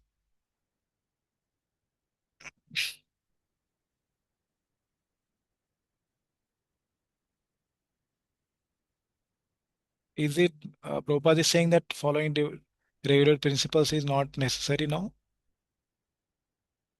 And somebody can say, yeah, books are the basis, Prabhuji. As regulatory principles are told in Prabhupada's books himself, he told that one can advance without following the regulatory principles. Prabhuji, Okay, just for clarification, we are doing this till 1:45 because we started 15 minutes late. Yeah, somebody is saying, yeah.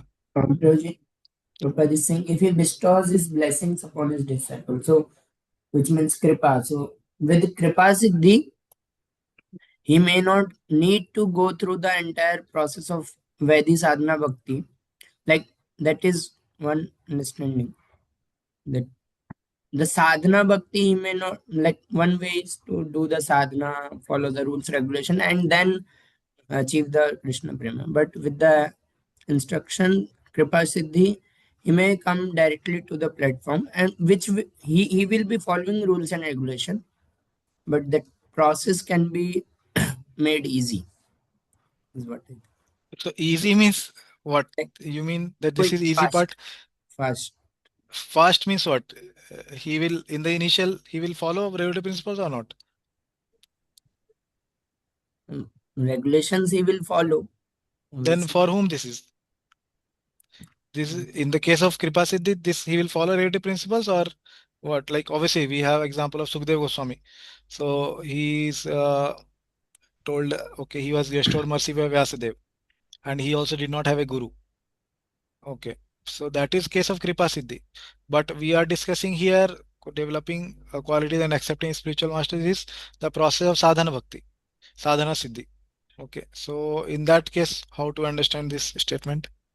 Ji, he will follow his guru's order, which are, if guru is authorized, then he will follow the shastra's order only. So ultimately, indirectly, he is following shastric orders only. Okay, so Guru is saying him to follow relative principles or not? Yes, he is saying. He's saying. So, why this clause is there? That even without the disciples following the regulative principles, he may advance. Guru is saying to follow and he will follow, right? As you said. So, why this clause is there then? He should have told basically here that he follows the regulative principles on the order of the spiritual master. Like that, the statement should be there, right? But what is the complete statement? A bona fide spiritual master is representative of Krishna if he bestows any blessings upon his disciple. Okay, Kripa, if he bestows, that will make the disciple immediately advance without the disciples following the regulative principles. So, just guessing, Prajit, that may Yeah, be I'm asking to guess only. that may be part of disciples. He couldn't follow. Then in that case, even though he couldn't follow because of Guru's mercy, he will advance. No, but Guru told him to follow. Na previously, like see here, Prabhupada is saying.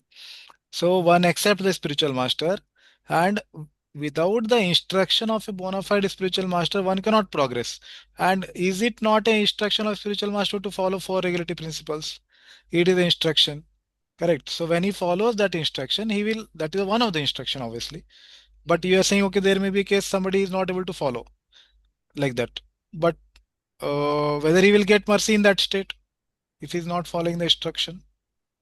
Prabhuji, is it for those who are accidentally fallen from their process of bhakti and still serving the guru, and it happens like sometimes accidentally was fallen and not able to perform all those regulative principles or like follow, and still because of the mercy of guru they can continue serving or doing their bhakti.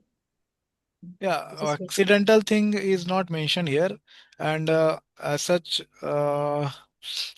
nothing accidental. Obviously, there is background to everything. So that is another topic. Okay, I will Prabhuji, say here.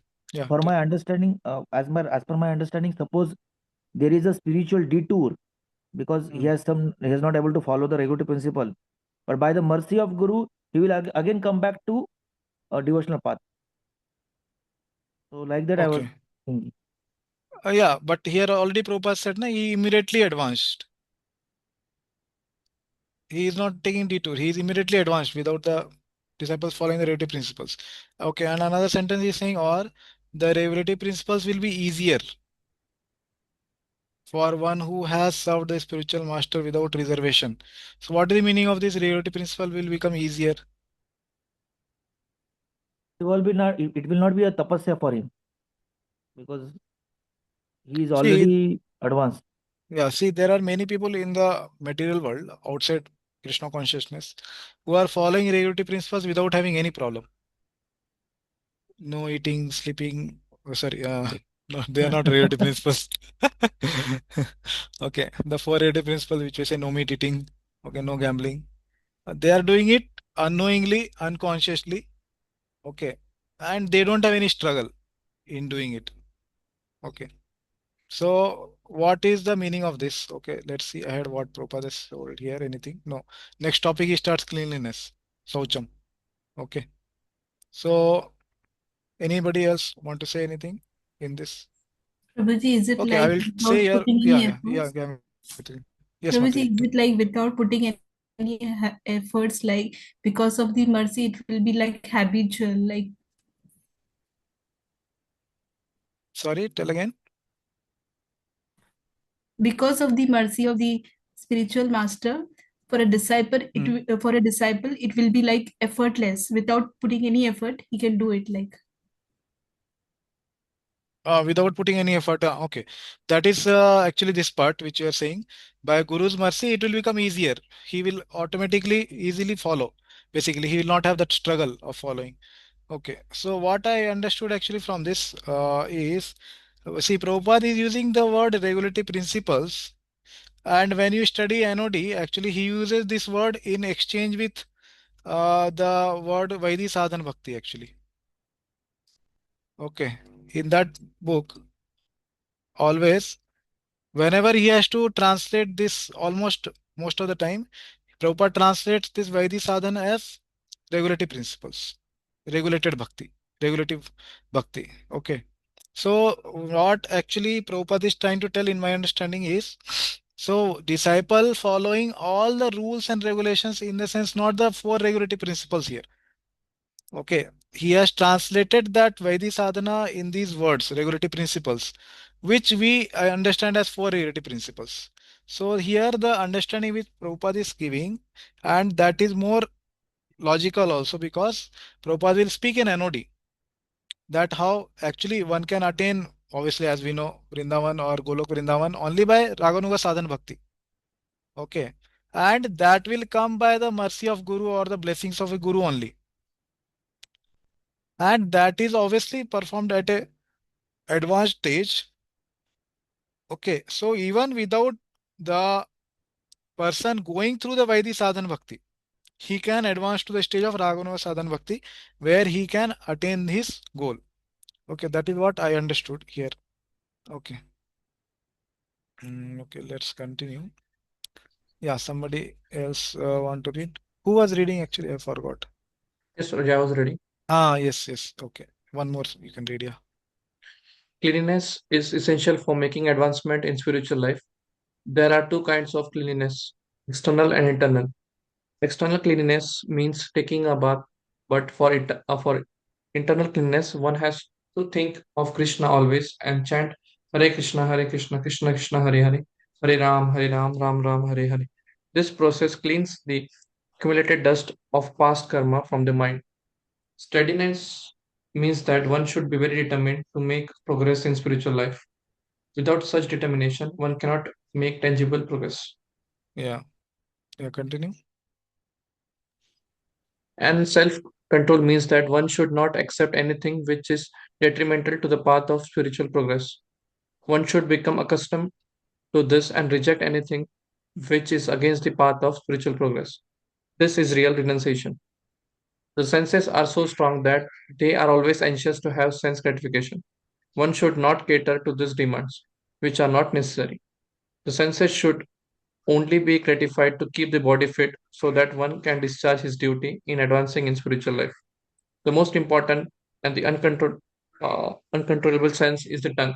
If one can control the tongue, then there is very possibility of controlling the other senses. Yeah, so that same thing. He's saying Sharira avidya jal jad indriya tahekal jihve fele visheshagri twar madhye jiva ati. So the tongue is the most voracious among all, and as Rupa Goswami also said, vacho vegam manasa krodha vegam jiva vegam udarupastha vegam. So that tongue is actually one of the root. Yeah, that's what is said here. Okay, somebody else can read. Yeah, Geeta Mataji, would you like to read? The function of the tongue is to taste and to vibrate. Therefore, by systematic regulation, the tongue should always be engaged in tasting the remnants of foodstuffs offered to Krishna and chanting Hare Krishna. As far as the eyes are concerned, they should not be allowed to see anything but the beautiful form of Krishna that will control the eyes. Similarly, the ears should be engaged in hearing about Krishna and the nose in smelling the flowers and offered to Krishna. This is the process of devotional service, and it is understood here that Bhagavad Gita is simply expounding the science of devotional service. Yeah, continue. Devotional service is the main and sole objective. Unintelligent commentators on the Bhagavad Gita try to divert the mind of the reader to other subjects, but there is no other subject in Bhagavad Gita than devotional service. False ego means accepting this body as oneself. When one understands that he is not his body and his spirit soul, he becomes to his real ego. Ego is there. False ego is condemned, but not real ego. In the Vedic literature, Brihad Aranyaka Upanishad. it is said, Aham Brahmasmi, I am a Brahma, I am a spirit. This I am the sense of self also exists in the liberated stage of self-realization. This sense of I am is ego, but when the sense of I am is applied to this false body, it is false ego. When the sense of self is applied to reality, that is real ego. There are some philosophers who say we should give up our ego, but we can't give up our ego because ego means identity. We ought of course to give up the false identification with the body. Yeah, basically he's telling about the real ego. What is the real ego? That is, I am Krishna Das. Okay. Yeah, continue.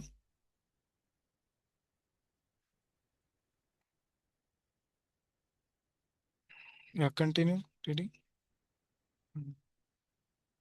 Okay, somebody else can read. Yes, Pratik too. I can Yeah, continue. One should try to understand the distress of accepting birth, death, old age, and disease. There are descriptions in various Vedic literatures of birth. In the Srimad Bhagavatam, the world of the unborn, the child's stay in the womb of the mother, its suffering, etc., are all very graphically described. It should be thoroughly understood that birth is distressful because we forget forget how much distress we have suffered within the womb of the mother. We don't make any solution to the repetition of birth and death. Yeah. Okay. Thank you. Somebody else can read. Santosh Bro. Similarly, at the time of death, there are all kinds of sufferings, and they are also mentioned in the authoritative scriptures. These should be discussed. And as far as disease and old age are concerned, everyone gets practical experience. No one wants to be diseased and no one wants to become old, but there is no avoiding these. Unless we have a pessimistic view of this material life, considering the distresses of birth, death, old age, and disease, there is no impetus for our making advancement in spiritual life. Yeah. So they are actually, in one sense, not impediments. Okay. So one has to take them in the right consciousness. Okay. Yeah. As for detachment from children, wife, and home, it is not meant that one should have no feeling for these. They are natural objects of affection. But when they are not favorable to spiritual progress, then one should not be attached to them. The best process for making the home pleasant is Krishna consciousness. If one is full Krishna consciousness, he can make his home very happy because this process of Krishna consciousness is very easy. One need only chant Hare Krishna, Krishna Krishna, Hare Hare, Hare Ram, Ram Ram, Hare Hare. Accept the remnants of foodstuffs offered to Krishna, have some discussion on books like Bhagavad Gita and Srimad Bhagavatam, and engage oneself in deity worship. Yeah. So when it was said that Putra Daradishu, one should have and Griha, home, all these things, it was mentioned that one should have detachment or asakti, detachment and freedom from anabhisangah. Correct. That word was used by Krishna. Freedom from entanglement from them. So one should understand not those relatives and friends and family which are favorable to one's Krishna consciousness, but those which are not favorable to them, we should be having detachment. Like Prabhupada saw that her wife was not Krishna conscious. Correct. So he took sannyas also.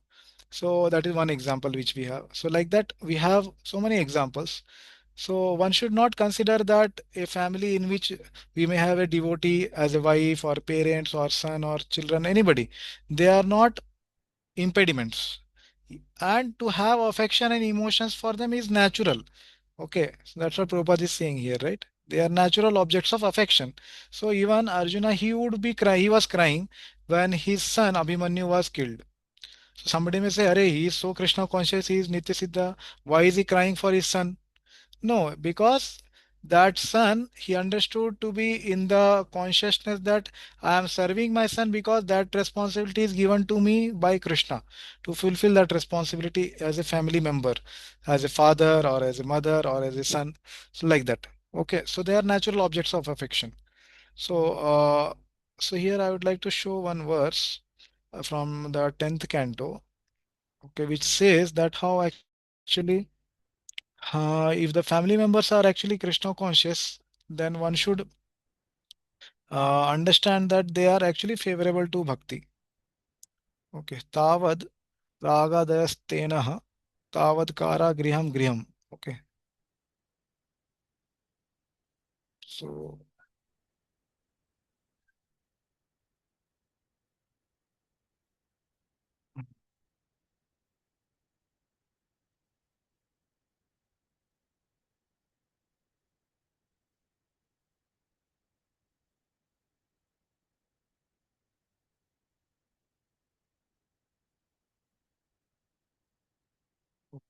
so this is 10, 14, 36. This is Brahmaji's prayers. This is very, very important shloka devotees should keep in mind. Okay, because many times we hear the preaching that, oh, somebody who is having family members, he is having obstacles in his life through the family members. That is not true. Okay, so this shloka is Tavad Raga Dayastenaha, Tavad Kara Griham Griham, Tavad Moho Angri Nigado, Yavat Krishnana Tejanaha. Yeah, please read the translation. My dear Lord Krishna, until people become your devotees, their material attachments and desires remain thieves. Their homes remain prisons, and their affectionate feelings for their family members remain foot shackles. Yeah, so until they become your devotees, but if they are devotees, they are favorable to Krishna consciousness, then their attachments are not material attachments, they becomes spiritual. Okay. And the home doesn't remain a prison, but what it becomes a grihete goloka bhaya. Correct. It becomes like goloka, like that. And then tavad moha angrini gado. Okay. Their affectionate feelings for their family remains foot shackles if they are not devotees. But if they are devotees, then that becomes a reason to progress in Krishna consciousness. Okay. So I think we will pause here, and next part of the purport we will take next time. Okay. So there are still more slides to come. Okay. So if there are any questions, we can take. Otherwise, we'll pause. Yes, Santosh Prabhu.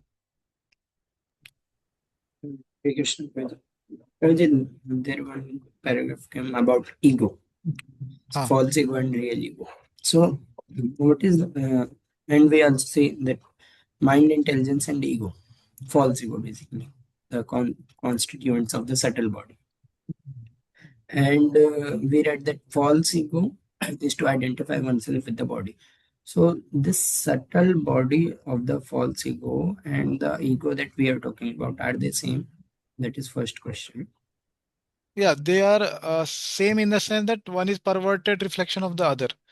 So real ego is that I am Krishna Das, and the perversion of that is I am enjoyer, or I am this body, I am Okay. this mind, intelligence, whatever. So that is the false ego. So real ego is a perversion or the perverted reflection of that. So they are same in the sense that the uh, mamatva, that is I am something, I am someone, that concept is same, but the conception changes from material to spiritual. That is the difference. Yeah, so when the soul goes back to Godhead, the body that it gets, the subtle body it gets, that is of the real ego. Correct. Like that. Okay. Yeah. So within this body as well, within this gross body, if one becomes a pure devotee, the subtle body of the false ego changes into the real ego. Is it right? Yes. Real ego. That's what we call Jivan Mukta. Yeah, in one sense we can say, yeah. Jivan Mukta. Okay. Okay. Thank you very much, Hare Krishna. So, Srila Prabhupada ki jai, Srimad Bhagavad Gita ki jai. We'll continue tomorrow, and we'll go to the next section, 13th. And we'll see how much we are able to cover. Okay. Hare Krishna. Prabhuji, link will be different. I don't know. Yeah. I think you can check with BVRV office Yes. once Okay. if that will be the same. Okay. Yes. Thank you very much, Prabhuji. Hare Krishna. Hare Krishna. Thank you, Prabhuji. Hare Krishna. Hare Hare Krishna. Krishna. Thank you, Guruji. Hare Krishna. Hare Dhanvat Krishna. Pranam.